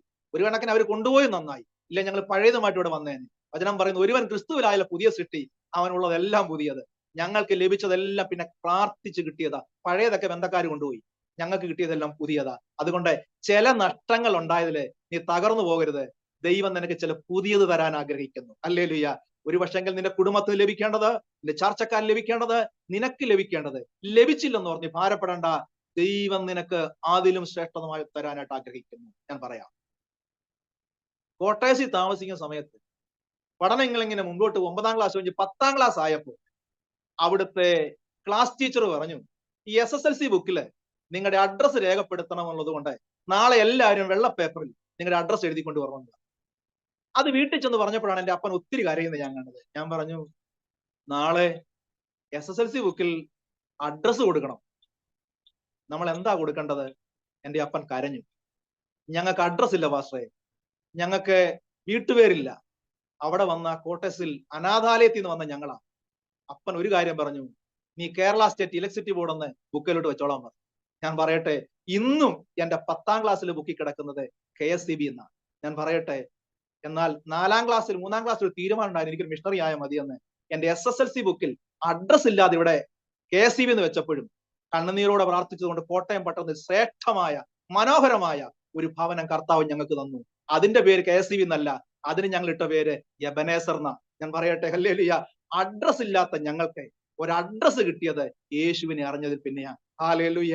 ഞാൻ പറയാം, കർത്താവ് ജീവിക്കുന്നു, കർത്താവ് ജീവിക്കുന്നു. ആരെങ്കിലും പണം തന്നത് കൊണ്ടോ ആരെങ്കിലും വീട് വെച്ച് തന്നത് കൊണ്ടോ മതം മാറി ഞങ്ങൾ കർത്താവിനെ പ്രസംഗിക്കാൻ ഇറങ്ങി തിരിച്ചതല്ല, യേശുവിനെ പ്രചരിപ്പിക്കുകയല്ല. അങ്ങനെ പണം കിട്ടിയത് കൊണ്ടാണെങ്കിൽ ഇതിലും കൂടുതൽ പണം കിട്ടുന്ന അടുത്തൊരു മതത്തിലേക്ക് മാർഗത്തിലേക്ക് ഞങ്ങൾ ചാടിയേനെ. പക്ഷെ അനാഥാലയത്തിലും കണ്ണുനീരിന്റെ അനുഭവത്തിലും സ്വന്തക്കാരും ചാർച്ചക്കാരും ബന്ധക്കാരും എല്ലാം ഉപേക്ഷിച്ചു പോയപ്പോഴും ഇന്നും ഞാനോ ലോകാവസാനത്തോളം നിങ്ങളോടുകൂടെ ഉണ്ടെന്നും ഞാൻ നിങ്ങളെ അനാഥരായി വിടുകയില്ലെന്ന് പറഞ്ഞ ഒരു കർത്താവ് കൂടെ ഉള്ളത് കൊണ്ടാ ഞങ്ങൾ ഇപ്പോഴും യേശുവിന്റെ സാക്ഷികളാകുന്നത്. ഹല്ലേലൂയ. ഞാൻ പറയട്ടെ, ആ ഡോർമെട്രിയിൽ നിന്ന് പ്രാർത്ഥിച്ചതിന്റെ ഫലമായി കോട്ടയത്ത് അതിമനോഹരമായ ഒരു ഭവനം കർത്താവ് തന്നു. ഞങ്ങൾക്ക് പിന്നെ കിട്ടുന്ന സമയമെല്ലാം കർത്താവിന് വേണ്ടി പ്രവർത്തിക്കാനായിട്ട് ഇടയായി. എന്റെ പപ്പ ഇലക്ട്രിസിറ്റി ബോർഡിൽ പകല് ജോലിക്ക് പോയി വൈകുന്നേരം വന്നു കഴിഞ്ഞാൽ നേരെ ഹോസ്പിറ്റൽ സന്ദർശനത്തിന് കടന്നു പോകും. രോഗികളായി കഴിയുന്നവരോടൊക്കെ ചെന്ന് യേശുവിനെ കുറിച്ച് പറയും. കുടുംബ ബന്ധങ്ങൾ തകർന്നിരിക്കുന്ന ഭവനത്തിൽ നിന്ന് എന്റെ പപ്പ പറയും, എന്റെ കുടുംബം ഇതുപോലെ തകർന്നതായിരുന്നു, പക്ഷെ ഇന്ന് ഞങ്ങൾ കുടുംബമായി ജീവിക്കുന്നത് ഞങ്ങൾ ഈ കർത്താവിനെ കണ്ടെത്തി. അനേക തകർന്ന കുടുംബങ്ങൾക്ക് എന്റെ അപ്പൻ ഒരു ആശ്വാസമായിരുന്നു. അനേക രോഗികളുടെ അടുക്ക ചെന്ന അപ്പൻ പ്രാർത്ഥിക്കുമായിരുന്നു. ഒരു നിമിഷം പോലും എന്റെ പപ്പ വെറുതെ ഇരിക്കുകയില്ല. അങ്ങനെ 2021 ഓഗസ്റ്റ് മാസം 10ാം തീയതി എന്റെ പിതാവ് കർത്തൃസന്നിധിയിലേക്ക് ചേർക്കപ്പെട്ടു. ഞാൻ പലപ്പോഴും ഓർക്കും, ഭാര്യ മക്കളെയും കൊന്നിട്ട് കയ്യിൽ കത്തി പിടിച്ച് പിച്ചും പേയും പറഞ്ഞ് കടത്തിണ്ണകളിൽ കിടന്നുറങ്ങി അലറി വിളിച്ച് നടക്കുന്ന ഒരു മാനസികഭ്രാന്തിയുള്ള ഒരു മനുഷ്യനെ പോലെ ആയിരുന്നില്ല എന്റെ അപ്പൻ. അങ്ങനെ ആകാമായിരുന്നു, യേശുവിനെ അറിഞ്ഞില്ലായിരുന്നുവെങ്കിൽ എന്റെ അപ്പൻ അങ്ങനെ ആയി തീർന്നേനെ. ഞാൻ പറയട്ടെ, എന്നെ കേൾക്കുന്ന സഹോദരങ്ങളെ, നിങ്ങൾ ഏതെങ്കിലും വിഷയത്തിൽ കുടുംബത്തിലെ പ്രശ്നങ്ങൾ ഓർത്ത് നിങ്ങൾ മാനസികമായി തകർന്നൊരു വ്യക്തിയാണെങ്കിൽ സ്തോത്രം, നിങ്ങൾ ഏതെങ്കിലും ഒരു വിഷാദ രോഗം അലട്ടിക്കൊണ്ടിരിക്കുന്നെങ്കിൽ ഞാൻ വിശ്വസിക്കുന്നു, നിങ്ങൾ ഒരു വാക്ക് നിങ്ങൾ യേശുവിനോട് പ്രാർത്ഥിച്ചാൽ നിങ്ങളുടെ അവസ്ഥകളെ മാറ്റുവാൻ കർത്താവിന് കഴിയും. അന്ന് അനേക ദൈവദാസന്മാർ വന്ന് എന്റെ പപ്പായെ കുറിച്ച് സാക്ഷ്യം പറഞ്ഞപ്പോഴാണ് മനസ്സിലായത്, എന്റെ പപ്പ അതുപോലെ കർത്താവിന് വേണ്ടി പ്രയോജനപ്പെട്ടിരുന്ന ഒരു മനുഷ്യൻ. എങ്ങനെ ഈ നാമത്തിനെതിരെ ഓടിയോ, എങ്ങനെ ഈ നാമത്തിനെതിരായി തീർന്നു, അതിലും ആർത്തിയോടെ ആഗ്രഹത്തോടെ കർത്താവിന്റെ വേളയിൽ എന്റെ പപ്പ ശക്തമായി ഉപയോഗിക്കപ്പെടുവാനായിട്ട് ഇടയായി. ഞാൻ പറയട്ടെ, എന്റെ പപ്പ മരിക്കുന്ന സമയത്ത് ഞാനും എന്റെ അനുജനും ഞങ്ങൾ രണ്ടുപേരും കർത്താവിന്റെ വേലയിലായിരിക്കുന്ന കണ്ടിട്ടാണ് എന്റെ പിതാവ് എന്റെ കണ്ണുകൾ അടഞ്ഞത്. ഞാൻ പറയാം, ഒരിക്കലും തന്റെ ഭാര്യ മക്കളും ഇനി കാണാൻ പറ്റുകയില്ലെന്ന് വിചാരിച്ച എന്റെ അപ്പന് കുടുംബത്തെ ഒരുമിച്ച് കണ്ട് ദൈവത്തെ മഹത്വപ്പെടുത്തി അനേകരുടെ മുമ്പിൽ നല്ല സാക്ഷ്യം വഹിച്ചാണ് കർത്തൃസന്നിധിയിലേക്ക് ചേർക്കപ്പെടാൻ ഇടയായത്. ഞാനും എന്റെ അനുജനും പൂർണ്ണ തീരുമാനമെടുത്തു, ഞങ്ങളെ ഇതുവരെ കൊണ്ടുവന്ന കർത്താവിന് വേണ്ടി ഞങ്ങളുടെ ജീവിതം സമർപ്പിക്കുന്നു. ഞാൻ പറയട്ടെ, ഇന്ന് എന്റെ അനുജന് അദ്ദേഹം US-ലാണ്. പലപ്പോഴും എന്റെ അമ്മയ്ക്ക് ഈ അനാഥാലയത്തിൽ പാത്രമൊക്കെ കഴുകുമ്പോൾ വലിയ അണ്ടാവും പാത്രമൊക്കെ കഴുകാൻ സഹായിക്കുകയായിരുന്നു എന്റെ അനുജന്റെ പരിപാടി. ഞാൻ പറയട്ടെ, ഇന്ന് എന്റെ അനുജന് US-ല് വലിയ ഒരു ഓർഗനൈസേഷന്റെ ഹെഡായിട്ട് അവിടെ വർക്ക് ചെയ്യുകയാണ്. തനിക്ക് 3 കുഞ്ഞുങ്ങളുണ്ട്. ഞാൻ പറയാം, ഞങ്ങൾ ചിന്തിക്കുന്നതിലപ്പുറമായിട്ടാണ് ദൈവം ഞങ്ങളെ നടത്തിയത്. ഞാൻ ഒരു വാക്കൂടെ പറയട്ടെ, ഞങ്ങളുടെ കടം മാറിയത് കൊണ്ടല്ല ഞങ്ങൾ ദൈവത്തെ ആരാധിക്കുന്നത്, ഞങ്ങൾക്ക് വീട് കിട്ടിയത് കൊണ്ടല്ല ഞങ്ങൾ ഇപ്പോൾ ദൈവത്തെ ആരാധിക്കുന്നത്, എന്റെ അപ്പൻ മടങ്ങി വന്നത് കൊണ്ടല്ല ഞങ്ങൾ യേശുവിനെ സേവിക്കുന്നത്, ഞങ്ങൾ യേശു ദൈവമായതുകൊണ്ട് ആ കർത്താവിനെ ഞങ്ങൾ ആരാധിക്കുന്നത് കൊണ്ട് ഞങ്ങൾക്ക് എന്തെല്ലാം വേണോ അതെല്ലാം കർത്താവ് തരുവാനായിട്ടിടയായി. ആമേൻ. ഇന്നും ഞങ്ങൾ കുടുംബമായിട്ട് കർത്താവിന്റെ വേലയിൽ ആയിരിക്കുന്നു, കോട്ടയത്ത് താമസിക്കുന്നു. ഫുൾ ടൈം ഞങ്ങൾ ഇപ്പോൾ മിനിസ്ട്രിയിലാണ്. ഹല്ലേലൂയ. കോട്ടയത്ത്. ആമേൻ. അവിടെ ഓഫീസ് കോട്ടയത്ത് തന്നെയാണ്. ഞങ്ങൾ പലപ്പോഴും ഞാൻ ചിന്തിക്കും, എവിടെയാണോ ഞാൻ തകർന്നത്, എവിടെയാണോ ആരുമില്ലെന്ന് പറഞ്ഞത്, അതേ പട്ടണത്തിലാണ് കർത്താവിന്റെ വേലയും ഞങ്ങളിപ്പോൾ ചെയ്തുകൊണ്ടിരിക്കുന്നത്. ഈ അനാഥാലയത്തിൽ വന്നത് കൊണ്ടാണോ എന്ന് എനിക്കറിയത്തില്ല, എന്റെ മിനിസ്ട്രിയും ആ തലത്തിലാണ്. വിവിധ ഇടങ്ങളിൽ ഞങ്ങളെ കർത്താവിന്റെ വേല ചെയ്യുകയും അപ്പോൾ തന്നെ നിർധനരായിരിക്കുന്ന അനേകരെ സപ്പോർട്ട് ചെയ്യത്തക്ക. എന്റെ ഓഫീസ് നിറച്ചും തുണികളാണ്. ഓരോരുത്തർ വരുമ്പോഴും ഡ്രസ്സ് കൊണ്ട് ഞങ്ങളെ ഏൽപ്പിക്കും. ഡ്രസ്സ് ഇല്ലാത്തവർക്കും ഭക്ഷണമില്ലാത്തവർക്കും തെരുവീതികളൊക്കെ ഞങ്ങൾ ഭക്ഷണം എത്തിക്കുകയും വസ്ത്രങ്ങൾ എത്തിക്കുകയും അവരെല്ലാം യേശുവിനെ പരിചയപ്പെടുത്തുകയും ചെയ്യുന്ന ഒരു ശുശ്രൂഷയാണ് ഞങ്ങളിപ്പോൾ ചെയ്തുകൊണ്ടിരിക്കുന്നത്. ആമേൻ. ദൈവം അയക്കുന്നിടത്തെല്ലാം ഞങ്ങളിപ്പോൾ ആ കർത്താവിന്റെ സാക്ഷ്യം വഹിക്കുന്നു. ആമേൻ. ഇതാണ് പാസ്റ്ററെ കർത്താവിന്റെ ജീവിതത്തിൽ ചെയ്ത ഏറ്റവും വലിയൊരു സാക്ഷ്യം. ആമേൻ. ആമേൻ. ഹല്ലേലൂയ. നടത്തിയതായ അത്ഭുതകരമായ ആ വഴികളെ കുറിച്ച് കർത്താവിന്റെ ദാസനെ പങ്കുവെച്ചപ്പോൾ എൻ്റെ കണ്ണുകൾ നിറയുകയായിരുന്നു. എവിടെ നിന്ന് എവിടേക്ക് വന്നെത്തി. ഒരു ഹൈന്ദവ പശ്ചാത്തലത്തിൽ ജനിച്ച് വളർന്ന് ഒരു ആ സാഹചര്യത്തിൽ ജീവിച്ച് ഈ ലോകപ്രകാരം ആരും അറിയാതെ ജീവിക്കുമായിരുന്നു. അല്ലെങ്കിൽ നാലാൾ അറിയുന്ന ഒരു ഇലക്ട്രിസിറ്റി ബോർഡ് ഉദ്യോഗസ്ഥന്റെ മകനായി, ഒരു ഗവൺമെന്റ് ഉദ്യോഗസ്ഥനായി, അല്ലെങ്കിൽ ആ നിലകളിൽ കൂടി ഒരു ലോകപ്രകാരം നല്ല മാന്യമായ ഒരു ജോലിയൊക്കെ ചെയ്ത് ജീവിക്കുന്ന ഒരു വ്യക്തിയായി സ്വന്തം കുടുംബത്തിന് വേണ്ടി, പ്രിയപ്പെട്ടവർക്ക് വേണ്ടി മാത്രം ജീവിക്കാമായിരുന്ന സാഹചര്യത്തിൽ നിന്നും ദൈവരാജ്യത്തിന് വേണ്ടി വിളിച്ചു വേർതിരിക്കപ്പെടുവാൻ കൊടുത്തതായ വില, അല്ലെങ്കിൽ ആ കടന്നുപോയതായ ആ വില, ആ സാഹചര്യങ്ങൾ, അത് എത്രയോ കണ്ണുനീരിന്റെയും വേദനയുടെയും കഷ്ടതയുടെയും പൊട്ടക്കിണറുകളുടെയും ഒക്കെയുള്ള അനുഭവങ്ങൾ. രാത്രിയുടെ യാമത്തിൽ ആ ഇലക്ട്രിസിറ്റി ബോർഡിന്റെ ക്വാർട്ടേഴ്സിൽ നിന്നും ജനൽ വഴി പുറത്തേക്ക് എടുത്തു ചാടി എങ്ങോട്ടെന്നില്ലാതെ പോകുമ്പോൾ വാതിലുകൾ തുറക്കപ്പെടുകയാണ്. ഒരു വാതിൽ അടയപ്പെടുമ്പോൾ, ഒരു വാതിൽ ചവിട്ടിപ്പൊളിക്കുമ്പോൾ മറ്റൊരു വാതിൽ കർത്താവ് തൻ്റെ മക്കൾക്ക് വേണ്ടി തുറക്കപ്പെടുന്ന ആ ശ്രേഷ്ഠകരമായ അനുഭവം ഞാൻ ഓർക്കുകയായിരുന്നു. ആ അനാഥാലയത്തിൽ ആ കുഞ്ഞുങ്ങളെ വിട്ടുപിരിയാൻ കഴിയാതെ നിന്ന ആ അമ്മ വിട്ടുപിരിയാതെ നിന്നതുകൊണ്ട് അവിടുത്തെ അധികാരികള് പറഞ്ഞു, വിജയമ്മേ ഇന്ന് പോകണ്ട, ഇന്ന് ഇവിടെ നിന്നോ. ഞാൻ ഓർക്കുകയായിരുന്നു, ആ വിജയമ്മയുടെ മകൻ ഗിരീഷ് മോഹന്റെ വിജയകരമായ ഒരു ക്രിസ്തീയ ജീവിതത്തിന് അടിത്തറ പാകുവാൻ തക്കവണ്ണം ഇടയായി തീർന്നത് ആ കർത്താവിന്റെ സ്നേഹമാണ്. ആ സാരിത്തുമ്പിൽ കെട്ടിക്കൊണ്ടുവന്നതായ ആ ബൈബിളും അതിനോടനുബന്ധിച്ചുണ്ടായ ആ വചനം ജീവിതത്തിൽ വരുത്തിയതായ മാറ്റം, പിതാവ് കാണാതെ, പ്രിയപ്പെട്ടവർ കാണാതെ ആ ബൈബിൾ രഹസ്യമായി വായിക്കുവാനും പഠിക്കുവാനും ധ്യാനിക്കുവാനും തുടങ്ങിയപ്പോൾ സ്വന്തം പിതാവ് രണ്ട് കൈകളിൽ കിടത്തി ഉറക്കി സ്നേഹവും ചൂടും പകർന്നു തന്ന ആ പിതാവ് ആ ബൈബിൾ വായിക്കുന്നു എന്നുള്ള ഒറ്റ കാരണത്താൽ ഒറ്റപ്പെടുത്തുവാനിടയായി തീർന്നു, അവഗണിക്കുവാനിടയായി തീർന്നു, പുറത്തു തള്ളിക്കളയുവാനിടയായി തീർന്നു. ആ വചനം നിമിത്തം, ആ ഏതൊരു വചനം നിമിത്തം പുറത്താക്കപ്പെട്ടോ അതേ വചനത്തിലൂടെ അകത്ത് കൊണ്ടുവരുവാൻ ആമേൻ ദൈവം പ്രവർത്തിച്ച അത്ഭുതകരമായ ആ വഴികൾ എത്ര ശ്രേഷ്ഠമാ. കർത്താവ് ഒരു വ്യക്തിയെ സ്നേഹിക്കുന്നുവെങ്കിൽ, തിരഞ്ഞെടുത്തിരിക്കുന്നുവെങ്കിൽ ആ വ്യക്തിയെ ദൈവം മാനിക്കും. ദൈവത്തിന് മാന്യനായ അല്ലെങ്കിൽ മാന്യമായ ഒരു ശ്രേഷ്ഠമായ ഒരു പദവിയിലേക്ക് ദൈവം കൊണ്ടുവരുവാൻ വേണ്ടി ഒരു പക്ഷെങ്കിൽ നമ്മുടെ ജീവിതത്തിലെ ചില വെട്ടി നുറുക്കലുകളും, ചില വേർപാടിന്റെ അനുഭവങ്ങളും, ചില ഒറ്റപ്പെടലിന്റെ അനുഭവങ്ങളും, ഉപേക്ഷിക്കപ്പെടലിന്റെ അനുഭവങ്ങളും, തിക്താനുഭവങ്ങളൊക്കെ ഒത്തിരി നമ്മൾ അഭിമുഖീകരിക്കേണ്ടതായിട്ട് വരും. കർത്താവിദാസൻ ഗിരീഷ് മോഹൻ ആ തലങ്ങളിലൂടെ ഒക്കെ കടന്നുപോയി ഇന്ന് അനേകർക്ക് പ്രയോജനമുള്ള കൈത്താങ്ങൽ കൊടുക്കുന്ന ഒരു വ്യക്തിയായി മാറുവാൻ തക്കവടിയായി തീർന്ന് ഓർത്ത് ദൈവത്തിന് സ്തോത്രം ചെയ്യുന്നു. ഞാൻ ചോദിക്കട്ടെ, കർത്താവിദാസിന്റെ ഇടത് കൈക്ക് ഒരു സ്വാധീനക്കുറവുണ്ടെന്ന് പറഞ്ഞു. അതിനെപ്പറ്റി ഒരു രണ്ട് വാക്കൊന്ന് പറയാമോ? എന്ത് സംഭവിച്ചതാണ്? എങ്ങനെയാണ് ആ പ്രയാസം ഉണ്ടായത്? ഞങ്ങളെ പീരുമേട് ഉള്ള സമയത്ത് ഒരു ഇഞ്ചക്ഷൻ മാറിപ്പോയതാണ്. അപ്പോ അവിടെ ചെറിയ ക്ലിനിക്കിൽ നിന്നാണ് നമുക്ക് തന്നത്. പക്ഷെങ്കിൽ അത് പെട്ടെന്ന് എന്റെ ശരീരം മുഴുവൻ തല പോലും നേരെ നിൽക്കാത്ത ഒരു അനുഭവത്തിലെത്തി. അങ്ങനെ ചില ദിവസങ്ങൾ അവിടെ കിടന്നതിന് ശേഷം ചിലരുടെ അഭിപ്രായ പ്രകാരം ട്രിവാൻഡ്രം ആയുർവേദ മെഡിക്കൽ കോളേജിലേക്ക് എന്നെ കൊണ്ടുപോയി. ഏതാണ്ട് 8-9 വർഷം, എനിക്കൊന്നൊരു 1 വർഷത്തിനോട് അടുത്താന്ന് തോന്നുന്നു, അത്രയും നാളുകൾ ഞാൻ അവിടെ ട്രീറ്റ്മെന്റിന് വിധേയനായി. ഇപ്പൊ ഡോക്ടർമാർക്ക് പോലും സംശയമായിരുന്നു ഞാൻ തിരിച്ച് ഒരു ജീവിതത്തിലേക്ക് മടങ്ങി വരുമെന്ന്. പക്ഷെ ഇന്ന് ഞാൻ ഇരിക്കുമ്പോൾ ഒരു കാര്യം മനസ്സിലാക്കുന്നു, ഞാൻ കർത്താവിനെ അറിയാതിരിക്കെ കർത്താവിനെ ഓമനപ്പേർ ചൊല്ലി വിളിച്ചിരുന്നു എന്ന്. ആമേൻ. അങ്ങനെ ഇപ്പോഴ് എനിക്ക് കൈക്ക് മാത്രമാണ് പ്രയാസമുള്ളത്. ഞാൻ വണ്ടി ഡ്രൈവ് ചെയ്യും, ഞാൻ യാത്രകൾ ചെയ്യും. എനിക്ക് ഭയമായിരുന്നു കോട്ടയത്തേക്ക് തന്നെ പോകാൻ. എന്റെ അനിയനെയാണ് എന്റെ പപ്പ അതിനെല്ലാം ഏർപ്പാട് ചെയ്തിരുന്നത്, കോട്ടയത്ത് കൊണ്ടുപോകാൻ തിരിച്ചു കൊണ്ടുവരാനും ഒക്കെ. പക്ഷെങ്കില് ഞാൻ CMS കോളേജില് പഠനം കഴിഞ്ഞ് ഞാൻ കോളേജിൽ നിന്ന് എന്റെ പ്രീ ഡിഗ്രി സമയത്ത് ഞാൻ കടന്നു വരുമ്പോഴേ കഞ്ഞിക്കുഴി ജംഗ്ഷനില് ഒരു മീറ്റിംഗ് നടന്നുകൊണ്ടിരിക്കുകയാണ്. അപ്പൊ ആ മീറ്റിംഗ് നടന്നുകൊണ്ടിരുന്നപ്പോ ഞാൻ കോളേജിൽ, എനിക്ക് പേടിയായിരുന്നു, ഒറ്റയ്ക്ക് പോലും പോകാൻ ഭയമാണ്. പക്ഷെങ്കില് ഞാൻ അന്ന് എന്തോ എന്നെ ആരോ നയിച്ചുകൊണ്ട് വരുന്ന പോലെ കോളേജിൽ നിന്ന് വീട്ടിൽ വരാതെ ആ പ്രാർത്ഥനയ്ക്ക് പോയിരുന്നു. ഏറ്റവും പുറകെ എന്റെ കോളേജ് ബുക്കുകളാണ് എന്റെ കയ്യിരിക്കുന്നത്. അന്ന് അവിടെ വചനം പറഞ്ഞ ദേവദാസൻ രാജു പൂവക്കാലെ എന്ന് പറഞ്ഞ ദേവദാസനാണ്. അന്ന് ഞാൻ ഈ വചനം ഇങ്ങനെ ഏറ്റവും പുറകെ ആയിരക്കണക്കിന് ആൾക്കാരുണ്ട്. അദ്ദേഹം സ്റ്റേജിൽ നിന്ന് ഇറങ്ങുന്ന ഞാൻ കണ്ടു.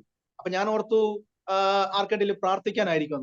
അപ്പൊ ചിലരോട് മാറി നിൽക്കാൻ പറയുന്നുണ്ട്. അപ്പൊ ഇരിക്കുന്നവർ തന്നെ മാറി മാറി കൊടുക്കുന്നു. പക്ഷെ ആ വരവ് വന്ന് നിന്നത് എന്റെ അടുത്ത്, എന്റെ തലയിലേക്ക് ആ കരം വെച്ചു. എന്നിട്ട് അദ്ദേഹം ചില ആലോചന പറഞ്ഞു. നിന്നെ ഞാൻ അനേക രാജ്യങ്ങളിൽ, ഇന്ത്യയുടെ വിവിധ സ്റ്റേറ്റുകളിൽ അയപ്പാൻ ആഗ്രഹിക്കുന്ന ഒരു വ്യക്തിയാണെന്നും കർത്താവിന് വേണ്ടി നീ പ്രയോജനപ്പെടണമെന്നുള്ളതായ ഒരു ദൂത് എന്റെ തലയെ കൈവച്ച് പറഞ്ഞപ്പോ ചില നാളുകളായി ഞാൻ കൊണ്ടു നടന്ന ഒരു വലിയ ഭാരം എന്നിൽ നിന്ന് മാറാൻ. കാരണം എനിക്ക് കൈക്ക് പ്രശ്നം ഉള്ളതുകൊണ്ട് ഞാൻ ഏത് കാര്യത്തിന് മുൻപന്തി സ്റ്റെപ്പ് വെച്ചാലും എന്റെ ബലഹീനത എന്നെ പലപ്പോഴും തളയ്ക്കാൻ നോക്കിയിട്ടുണ്ട് വീട്ടിനകത്ത്. നിന്നെ കൊണ്ട് കഴിയത്തില്ലെന്നും നിന്നെ കൊണ്ട് പറ്റത്തില്ലെന്നും പറഞ്ഞ ആ സ്ഥാനത്ത് അന്ന് പരിശുദ്ധാത്മാവിനാൽ ഞാൻ അഭിഷേകത്തെ നിറയുവാനായിട്ടിടയായി. അതിനുശേഷം ഞാൻ ഭവനത്തിൽ വന്ന് ആദ്യമായി എഴുതുന്ന പാട്ടാണ് വിളിച്ചു ഞാൻ പല ദൈവങ്ങളെ അവരോ വിളി കേട്ടില്ല. ആ ഗാനം അതിനുശേഷം എഴുതിയ പാട്ടാണ് അനാഥനെന്ന് നീ കരുതരണ്ട, ആരോരുമില്ലെന്ന് ഓർത്തിരണ്ട, അമ്മ മറന്നാലും മറക്കാത്ത സ്നേഹം. അങ്ങനെ അനവധി ഗാനങ്ങൾ എഴുതാൻ തുടങ്ങി. ഞാൻ പറയട്ടെ, പിന്നീട് എന്റെ കോളേജ് പഠനത്തിന് ശേഷം ഞാൻ അനേക ഇടങ്ങളിലേക്ക്, ഗൾഫ് രാജ്യങ്ങളിലും ഇന്ത്യയുടെ വിവിധ സ്റ്റേറ്റുകളിലും ഒക്കെ ഇരിക്കാൻ സമയമില്ലാതെ ഇപ്പോഴും യാത്ര തുടർന്നുകൊണ്ടേ ഇരിക്കുക. എനിക്ക് ഇപ്പൊ മനസ്സിലായി, പൗലോസ് പറഞ്ഞ വാക്ക് വെറുതെയല്ല, എന്നെ ശക്തനാക്കുന്ന മുഖാന്തരം ഞാൻ സകലത്തിലും മതിയാകുന്നു. ഞാൻ പറയട്ടെ, അങ്ങനെയാണ് എന്റെ കൈക്ക് ഇഞ്ചക്ഷൻ മാറിപ്പോയത് കൊണ്ടാണ്. അപ്പൊ പലരും പറഞ്ഞു കേസ് കൊടുക്കണം, പലരും പറഞ്ഞു അത് ആശുപത്രിക്കെതിരെ നമുക്ക് എന്തെങ്കിലും, പലരും പറഞ്ഞെങ്കിൽ ഇപ്പോഴും എനിക്ക് മനസ്സിലാക്കാൻ പറ്റുന്ന, കർത്താവേ, ആ മരുന്ന് മാറ്റിയിട്ടില്ല, മാറിപ്പോയതല്ല, അത് റൈറ്റ് ടൈമിൽ എനിക്ക് കിട്ടേണ്ടത് തന്നെയാണ് ആ സമയത്ത് എനിക്ക് കിട്ടിയത്. ഞാൻ പറയട്ടെ, ജീവിതത്തിൽ എന്തെല്ലാം കടന്നു വന്നാലും ഇപ്പോഴെനിക്ക് മനസ്സിലാക്കാൻ കഴിയുന്നു, ദൈവികമായ ഒരു പദ്ധതിയിലൂടെ അല്ലാതെ അതൊന്നും ജീവിതത്തിലേക്ക് കടന്നു വരുന്നില്ല. ആമേൻ. അത് ഞാൻ പലപ്പോഴും ദൈവത്തിന് മഹത്വം കൊടുക്കും. അങ്ങനെയാണ് എന്റെ കൈക്ക് ബലഹീനത സംഭവിക്കാനായിട്ട് ഇടയായത്. ഞാൻ പിന്നെ കുറെ നാൾ OIM വർക്ക് ചെയ്തു. ന്യൂ ഇന്ത്യ ബൈബിൾ കോളേജ് തിരുവചനം പഠിക്കാൻ ഇടയായി. ഒത്തിരി കാര്യങ്ങൾ, അതുവഴി ഞാൻ പാട്ടുകൾ, ധാരാളം പാട്ടുകൾ, ഒത്തിരി പാട്ടുകൾ ഞാൻ എഴുതിയിട്ടുണ്ട്. അതിന്റെ ഒരു സോങ് ബുക്ക് നമുക്കുണ്ട്. ആ ബുക്ക് നമ്മൾ ആവശ്യപ്പെടുന്നവർക്ക് നമ്മൾ അയച്ചു കൊടുക്കാം. ഏതായാലും 1000-ലധികം പാട്ടുകളുണ്ട് അതിനകത്ത്. എന്റെ സാക്ഷ്യമുണ്ട് ആ ബുക്കിനകത്ത്. അതെ, ദീർഘവർഷങ്ങൾക്ക് മുൻപ് വളരെ പ്രസിദ്ധമായ ഒരു ഗാനമാണ് വിളിച്ചു ഞാൻ പല അതെ, അതെ, അതെ. ആ ഒരു പാട്ട് കവലകളിലും പല മാധ്യമങ്ങളിലും ഒക്കെ മുഴങ്ങിക്കേട്ടതായ ഒരു ഗാനമാണ്. അതിന്റെ രചയിതാവ് കൂടിയാണല്ലോ കർത്താവിന്റെ ദാസൻ, അല്ലേ? ആ പാട്ട് എഴുതാനുണ്ടായതായ ഒരു സാഹചര്യം ഒന്ന് ചുരുക്കം വാചകങ്ങളിൽ ഒന്ന് പറയാമോ? ഒന്ന്, ഞാൻ ഇങ്ങനെ പശ്ചാത്തലത്തിൽ വരികയും ജീവിതത്തിൽ ഉണ്ടായ ഇത്രയും നേരം ഞാൻ ഷെയർ ചെയ്ത കാര്യങ്ങളും ഒക്കെ എന്റെ മനസ്സിലൂടെ പോയപ്പോ, ചിന്തിച്ചപ്പോ എനിക്ക് മനസ്സിലായി, ഈ കർത്താവ്, നേരത്തെ ഞാൻ പറഞ്ഞതുപോലെ ഒരു കടം മാറുന്നതുകൊണ്ടോ ക്യാൻസർ മാറുന്നതുകൊണ്ടോ വിഷയങ്ങൾ മാറുന്നതുകൊണ്ടല്ല, അതെല്ലാം യേശുവിനെ അറിയുമ്പോൾ നമ്മുടെ അവസ്ഥകൾക്ക് കർത്താവ് മാറ്റം വരുന്നു. ജീവിക്കുന്ന ദൈവമാണെന്ന് നമുക്കത് മനസ്സിലായി. അതുകൊണ്ടാണ്, അതിൽ നിന്നാണ്, ആ ഒരു പ്രചോദനത്തിൽ നിന്നാണ് ഞാൻ ഈ പാട്ട് എഴുതി ഒത്തിരി ഇടത്ത് ഞാൻ കൊണ്ടുപോയി. ആദ്യമായിട്ട് എഴുതിയ പാട്ടല്ലേ, ഈ മ്യൂസിക് ടീമിന്റെ അടുക്കൊക്കെ ചെന്ന് പാട്ടുകാരുടെ സ്റ്റേജിന്റെ പുറകെ പോയി നിൽക്കും. എന്നിട്ട് അത് ലീഡ് ചെയ്യുന്ന അദ്ദേഹത്തോട് ഞാൻ പലപ്പോഴും പറയും, ഞാൻ പേരെടുത്ത് പറയുന്നില്ല, ഇവിടെ പ്രഗത്ഭരായ പലരുടെ അടുത്ത് ഞാൻ ചെന്നിച്ച് പറഞ്ഞു, അച്ഛാ, ഈ പാട്ട് ഞാൻ എഴുതിയതാണ്, ഒന്ന് പാടാമോ? അവര് പറയും അത് ട്യൂൺ ചെയ്ത് പിന്നെ പാടാമെന്ന് പറഞ്ഞിട്ടുണ്ട്. ഞാൻ പറഞ്ഞു, ഇതൊരു CD ആക്കി തരാമോ? അപ്പൊ അവരും പറഞ്ഞു അത് കോസ്റ്റ്ലി ആണ്. അങ്ങനെ ഈ പാട്ട് കൊണ്ട് ഞാൻ പലപ്പോഴും പലയിടങ്ങളിലും ഒക്കെ ഞാൻ കൊണ്ടുപോയി. അവസാനം ഞാൻ കോളേജ് പഠിക്കുമ്പോഴും ഈ പാട്ട് എന്റെ കയ്യിലുണ്ട്. ഞാൻ ഇത് അവിടെ കൊണ്ടുപോയി ഒരു ദിവസം ഒരിടത്ത് എന്ന് പറഞ്ഞപ്പോഴും അത് നമ്മൾ ഉദ്ദേശിച്ച പോലെ ആ പാട്ട് ട്യൂൺ ചെയ്യുകയോ ഒന്നും വരാതെ ഞാൻ നിരാശനായിട്ട് ഞാൻ ബസ്സിൽ വന്ന് ഞാൻ താമസിക്കുന്ന ജംഗ്ഷനിൽ ഇറങ്ങിയിട്ട് എന്റെ ഒരു സുഹൃത്തുണ്ട്, അച്ചപ്പ എന്ന് പറയും, അദ്ദേഹം ഒരു ചെറിയ പ്രസ് നടത്തുകയാണ്. ഞാൻ നേരെ അവിടെ പോയി അങ്ങ് തളർന്നിരിക്കുന്നല്ലോ അങ്ങ് ഇരുന്നു. പറഞ്ഞ അച്ചപ്പ എന്ന് പറയുന്ന ആ അച്ഛൻ എന്നോട് ചോദിച്ചു, എന്നാ പറ്റി ഇങ്ങനെ ദുഃഖിച്ചിരിക്കുന്നു? ഞാൻ പറഞ്ഞു, അച്ഛാ, ഞാൻ ഇങ്ങനെ ഒരു പാട്ട് എഴുതി, അത് നമുക്കൊന്ന് പാടി കേൾക്കാനായിട്ട് പറ്റുന്നില്ലെന്ന് പറഞ്ഞു. ഉടനെ അച്ചായൻ ആ മിഷനെ വർക്ക് ചെയ്തിരുന്നപ്പോൾ അച്ചായൻ പറഞ്ഞു, ഞാനൊന്ന് നോക്കട്ടെ എന്ന് പറഞ്ഞാൽ അച്ചായന്റെ വർക്ക് നടക്കുന്നുണ്ട്. ആ മിഷ്യന്റെ താളത്തിലും അതേ രീതിയിലുമാണ് ആ പാട്ട് അദ്ദേഹം ട്യൂൺ ചെയ്യാൻ സമയം പോലും എടുത്തില്ല. പാടിക്കൊണ്ട് അദ്ദേഹം പ്രിന്റ് ചെയ്തുകൊണ്ടിരിക്കുകയാണ്. അദ്ദേഹത്തെ ഡ്യൂട്ടി നടക്കുന്നുണ്ട്. ഈ പാട്ടും ട്യൂൺ ചെയ്ത് കഴിഞ്ഞപ്പോ ഞാൻ പറഞ്ഞു, അച്ഛാ എനിക്ക് ചിന്തിക്കാൻ പറ്റുന്നില്ല. ഒരു 2-3 പ്രാവശ്യം പാടാൻ പറഞ്ഞു. പാടിയതിനു ശേഷം ഞാൻ തമ്പിച്ചാൻ എന്ന് വിളിക്കുന്ന മാസ്റ്റേഴ്സ് വോയിസിന്റെ മാത്യു ജോണിനെ ഞാൻ പോയി കണ്ടപ്പോ, ഇത്രയും എന്റെ ഒരു സഹോദരനെ പോലെ സ്നേഹിക്കുന്ന ഒരു ദേവദാസനാണ് അദ്ദേഹം, മാത്യു ജോൺ മാസ്റ്റേഴ്സ്. അദ്ദേഹത്തെ അറിയാത്ത ആരുമില്ല. ക്രൈസ്തവ സമൂഹത്തിൽ ഇത്രയും അറിയപ്പെടുന്ന ഒരു മനുഷ്യൻ. അദ്ദേഹത്തിന്റെ വീട്ടിലേക്ക് എന്നെ ക്ഷണിച്ചു. ഞാൻ പറയട്ടെ, ഞാൻ തമ്പിച്ചാനോട് കാര്യങ്ങളെല്ലാം പറഞ്ഞപ്പോ മാത്യു ജോൺ പറഞ്ഞു, ഒരു കുഴപ്പമില്ല, അതായത് പ്രതിഫലേച്ഛ കൂടാതെ ആ കർത്താവിന്റെ ദാസൻ പറഞ്ഞു, ഞാൻ തന്നെ പാടാമെന്ന് പറഞ്ഞു. അങ്ങനെയാണ് ഈ പാട്ട് ഞങ്ങൾ ആദ്യമായിട്ട് പുറത്തിറങ്ങുന്നത്. അതൊരു 10-30 വർഷമായി ആ പാട്ട് ഇറങ്ങിയിട്ട്. അങ്ങനെയാണ് ഈ പാട്ട് പുറത്തേക്ക് വരാനായിട്ട് ഇടയായത്. മറ്റേതൊക്കെ പ്രസിദ്ധമായ പാട്ടുകളാണ് കർത്താവിന്റെ പിന്നെ ഉള്ളത് എൻ ജീവിതത്തിൽ യാഹല്ലാതെ ആരുമില്ലെന്നൊരു പാട്ടുണ്ട്. എൻ ജീവിതത്തിൽ യാഹല്ലാതാരുമില്ലേ, ഇതുവരെയും ഇനിമേലും. അങ്ങനെ പാട്ടുണ്ട്. ഒത്തിരി പാട്ടുകൾ എഴുതിയിട്ടുണ്ട്. എന്റെ അമ്മ എഴുതിയൊരു പാട്ടുണ്ട്, യേശുവിൻ സ്നേഹമേ അത് ഒരു നാളും മാറാത്തത്. അത് ഇങ്ങനെയാണ്: യേശുവിൻ സ്നേഹമേ അത് ഒരു നാളും മാറാത്തത്, യേശുവിൻ സമാധാനം അത് ഒരു നാളും നീങ്ങാത്തത്, യേശുവിൻ സമാധാനം അത് ഒരു നാളും നീങ്ങാത്തത്, അവനെനിക്കായി കരുതിടുന്ന പ്രതിഫലം ഞാൻ ഓർത്തിടുമ്പോൾ, അവനെനിക്കായി കരുതിടുന്ന പ്രതിഫലം ഞാൻ ഓർത്തിടുമ്പോൾ, ഈ ലോക കഷ്ടങ്ങൾ മറന്നിടുന്നു, പരന്റെ മുഖം ഞാൻ നോക്കിടും. ഈ ലോക കഷ്ടം ഞാൻ മറന്നിടുന്നു, പരന്റെ മുഖം ഞാൻ നോക്കിടും. യേശുവിൻ സ്നേഹമേ അത് ഒരു നാളും മാറാത്തത്, യേശുവിൻ സമാധാനം അത് ഒരു നാളും നീങ്ങാത്തത്. എന്റെ മാതാവ് ഒത്തിരി പാട്ട് എഴുതിയിട്ടുണ്ട്. അതിലൊരു പാട്ടാണിത്. യേശുവിന്റെ സ്നേഹം അത് ഒരു നാളും മാറാത്തതാണെന്നും ആ സമാധാനം ഒരു നാളും നീങ്ങാത്തതാണെന്നും എഴുതിയ വരികളാണ്. അത് പാസ്റ്റർക്ക് ഒരുപക്ഷെ അറിയാമായിരിക്കും. ജിജി സാം എന്ന് പറഞ്ഞൊരു സിംഗർ ഉണ്ട്, ജിജി സാം. അതെ, പുള്ളിക്കാരിയാണ് ആ പാട്ട് പാടിയിരിക്കുന്നത്. ഒത്തിരി പേര് ആ ഗാനങ്ങൾ എന്നോട് ചോദിക്കാം. അതെല്ലാം ഉള്ളൊരു പാട്ട് ബുക്കാണ് നമ്മുടെ ലോകം.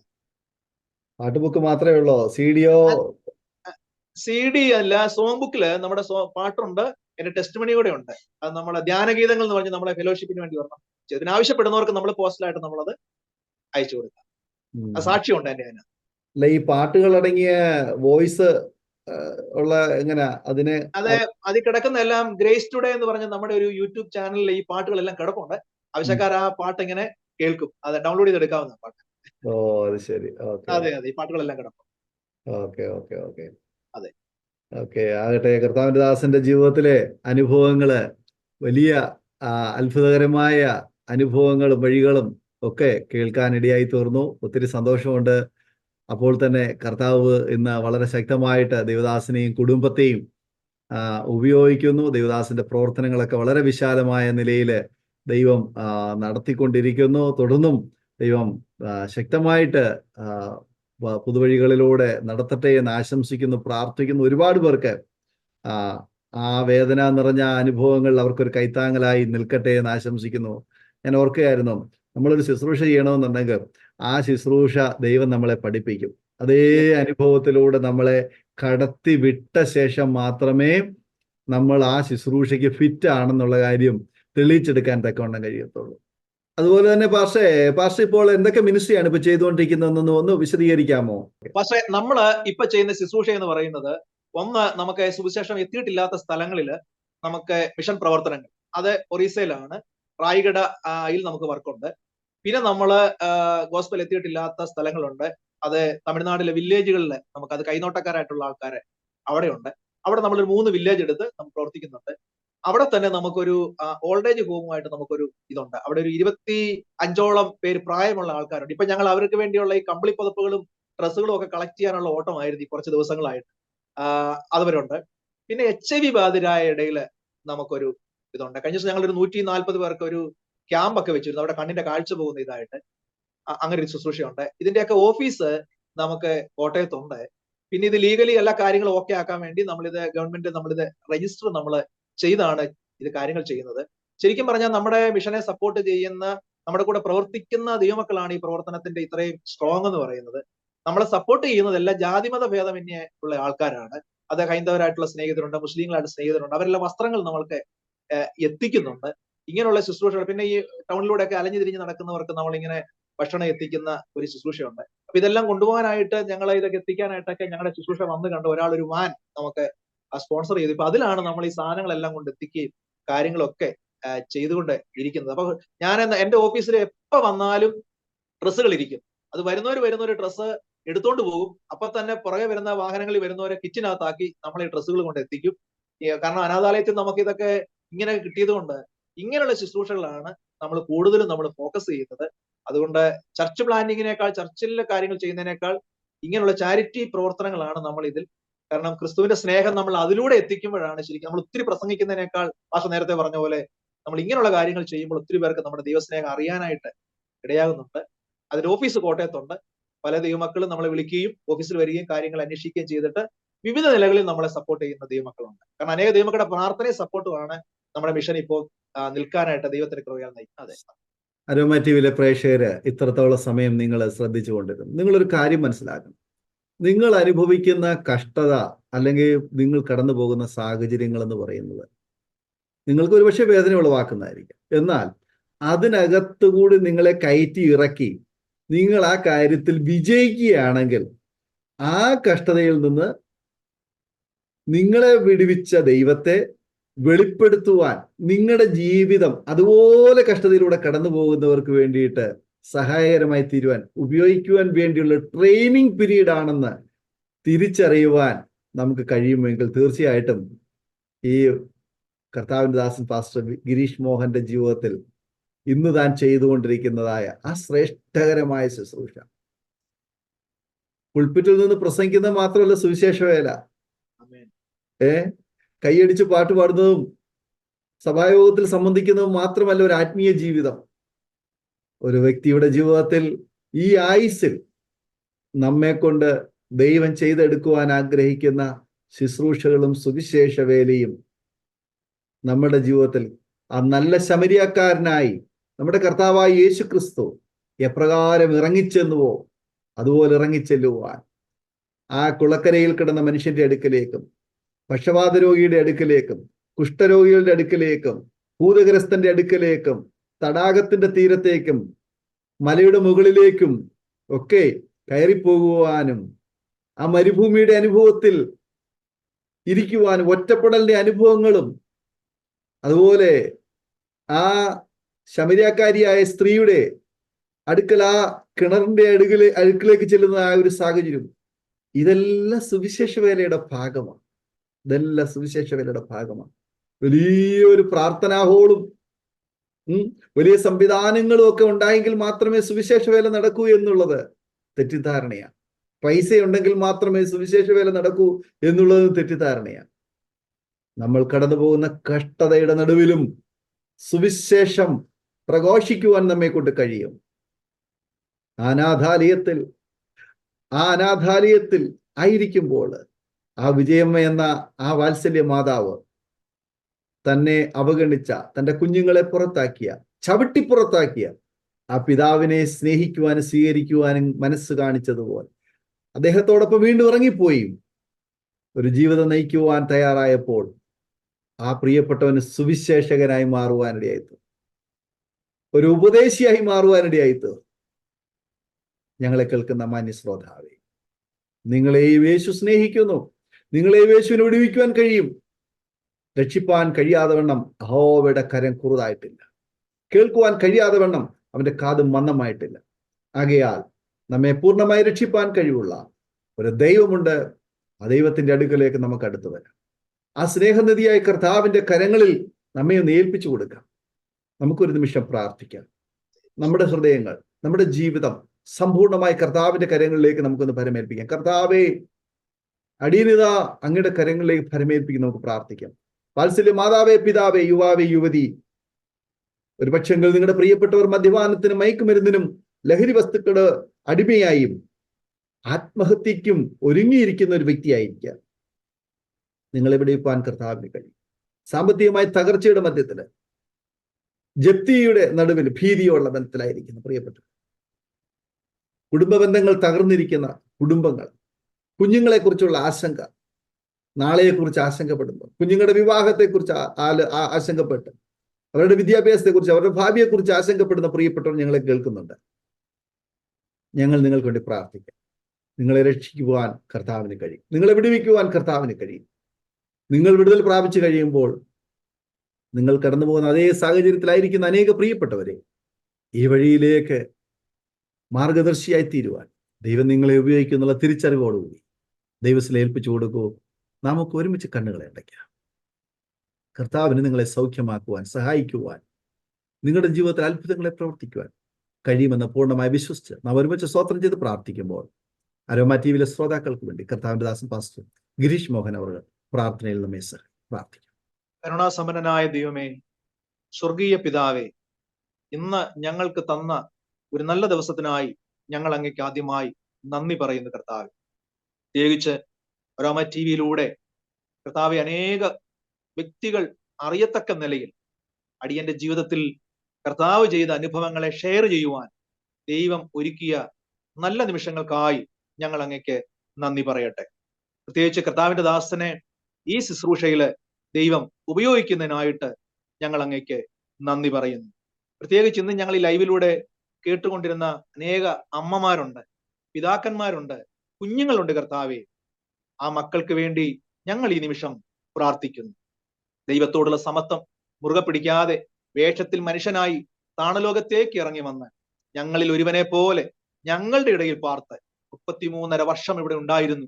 ഞങ്ങളുടെ പാപങ്ങൾക്ക് വേണ്ടി അതേ കർത്താവെ ക്രൂശുമരണം വരിച്ച് ഒടുവിൽ ആമേൻ 3-ാമത്തെ ദിവസം ആമേൻ ഉയർത്തെഴുന്നേറ്റ് സ്വർഗത്തിലേക്ക് കരേറിപ്പോയി പിതാവിന്റെ വലതുഭാഗത്തിരുന്ന് ഞങ്ങൾക്ക് വേണ്ടി പക്ഷപാതം ചെയ്യുകയും ഞങ്ങളെ നയിക്കുകയും ചെയ്യുന്ന ഞങ്ങളുടെ യേശു കർത്താവ് വീണ്ടും താണലോകത്തേക്ക്, ഈ ഭൂമിയിലേക്ക് വീണ്ടും ഞങ്ങളെ ചേർപ്പാനായി കടന്നു വരുമെന്ന് ഞങ്ങൾ വചനത്തിൽ വായിക്കുന്നത് പോലെ കർത്താവെ, ഞങ്ങൾ തള്ളപ്പെട്ടവരായിരുന്നു, ഞങ്ങൾ ഉപേക്ഷിക്കപ്പെട്ടവരായിരുന്നു, ഞങ്ങൾ രോഗികളായിരുന്നു, ഞങ്ങളെ കർത്താവ് വേണ്ടാത്ത ഒരു ഉടഞ്ഞ പാത്രം പോലെ ആയിരുന്നു.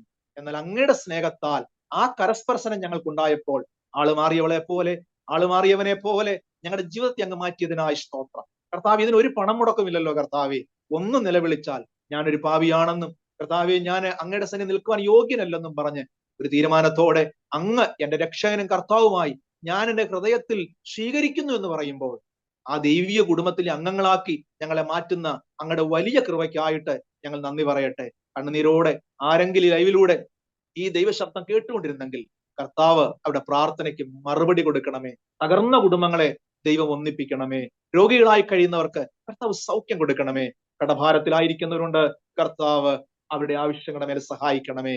പാപത്തിന്റെ കുറ്റബോധം കൊണ്ട് ഇനി ജീവിക്കണ്ടെന്ന് പറഞ്ഞ് ആരെങ്കിലും ഓടി മറയാൻ ആഗ്രഹിക്കുന്നെങ്കിൽ ഈ ദൈവസ്നേഹം അവരെ മടക്കി കൊണ്ടുവരണമേ.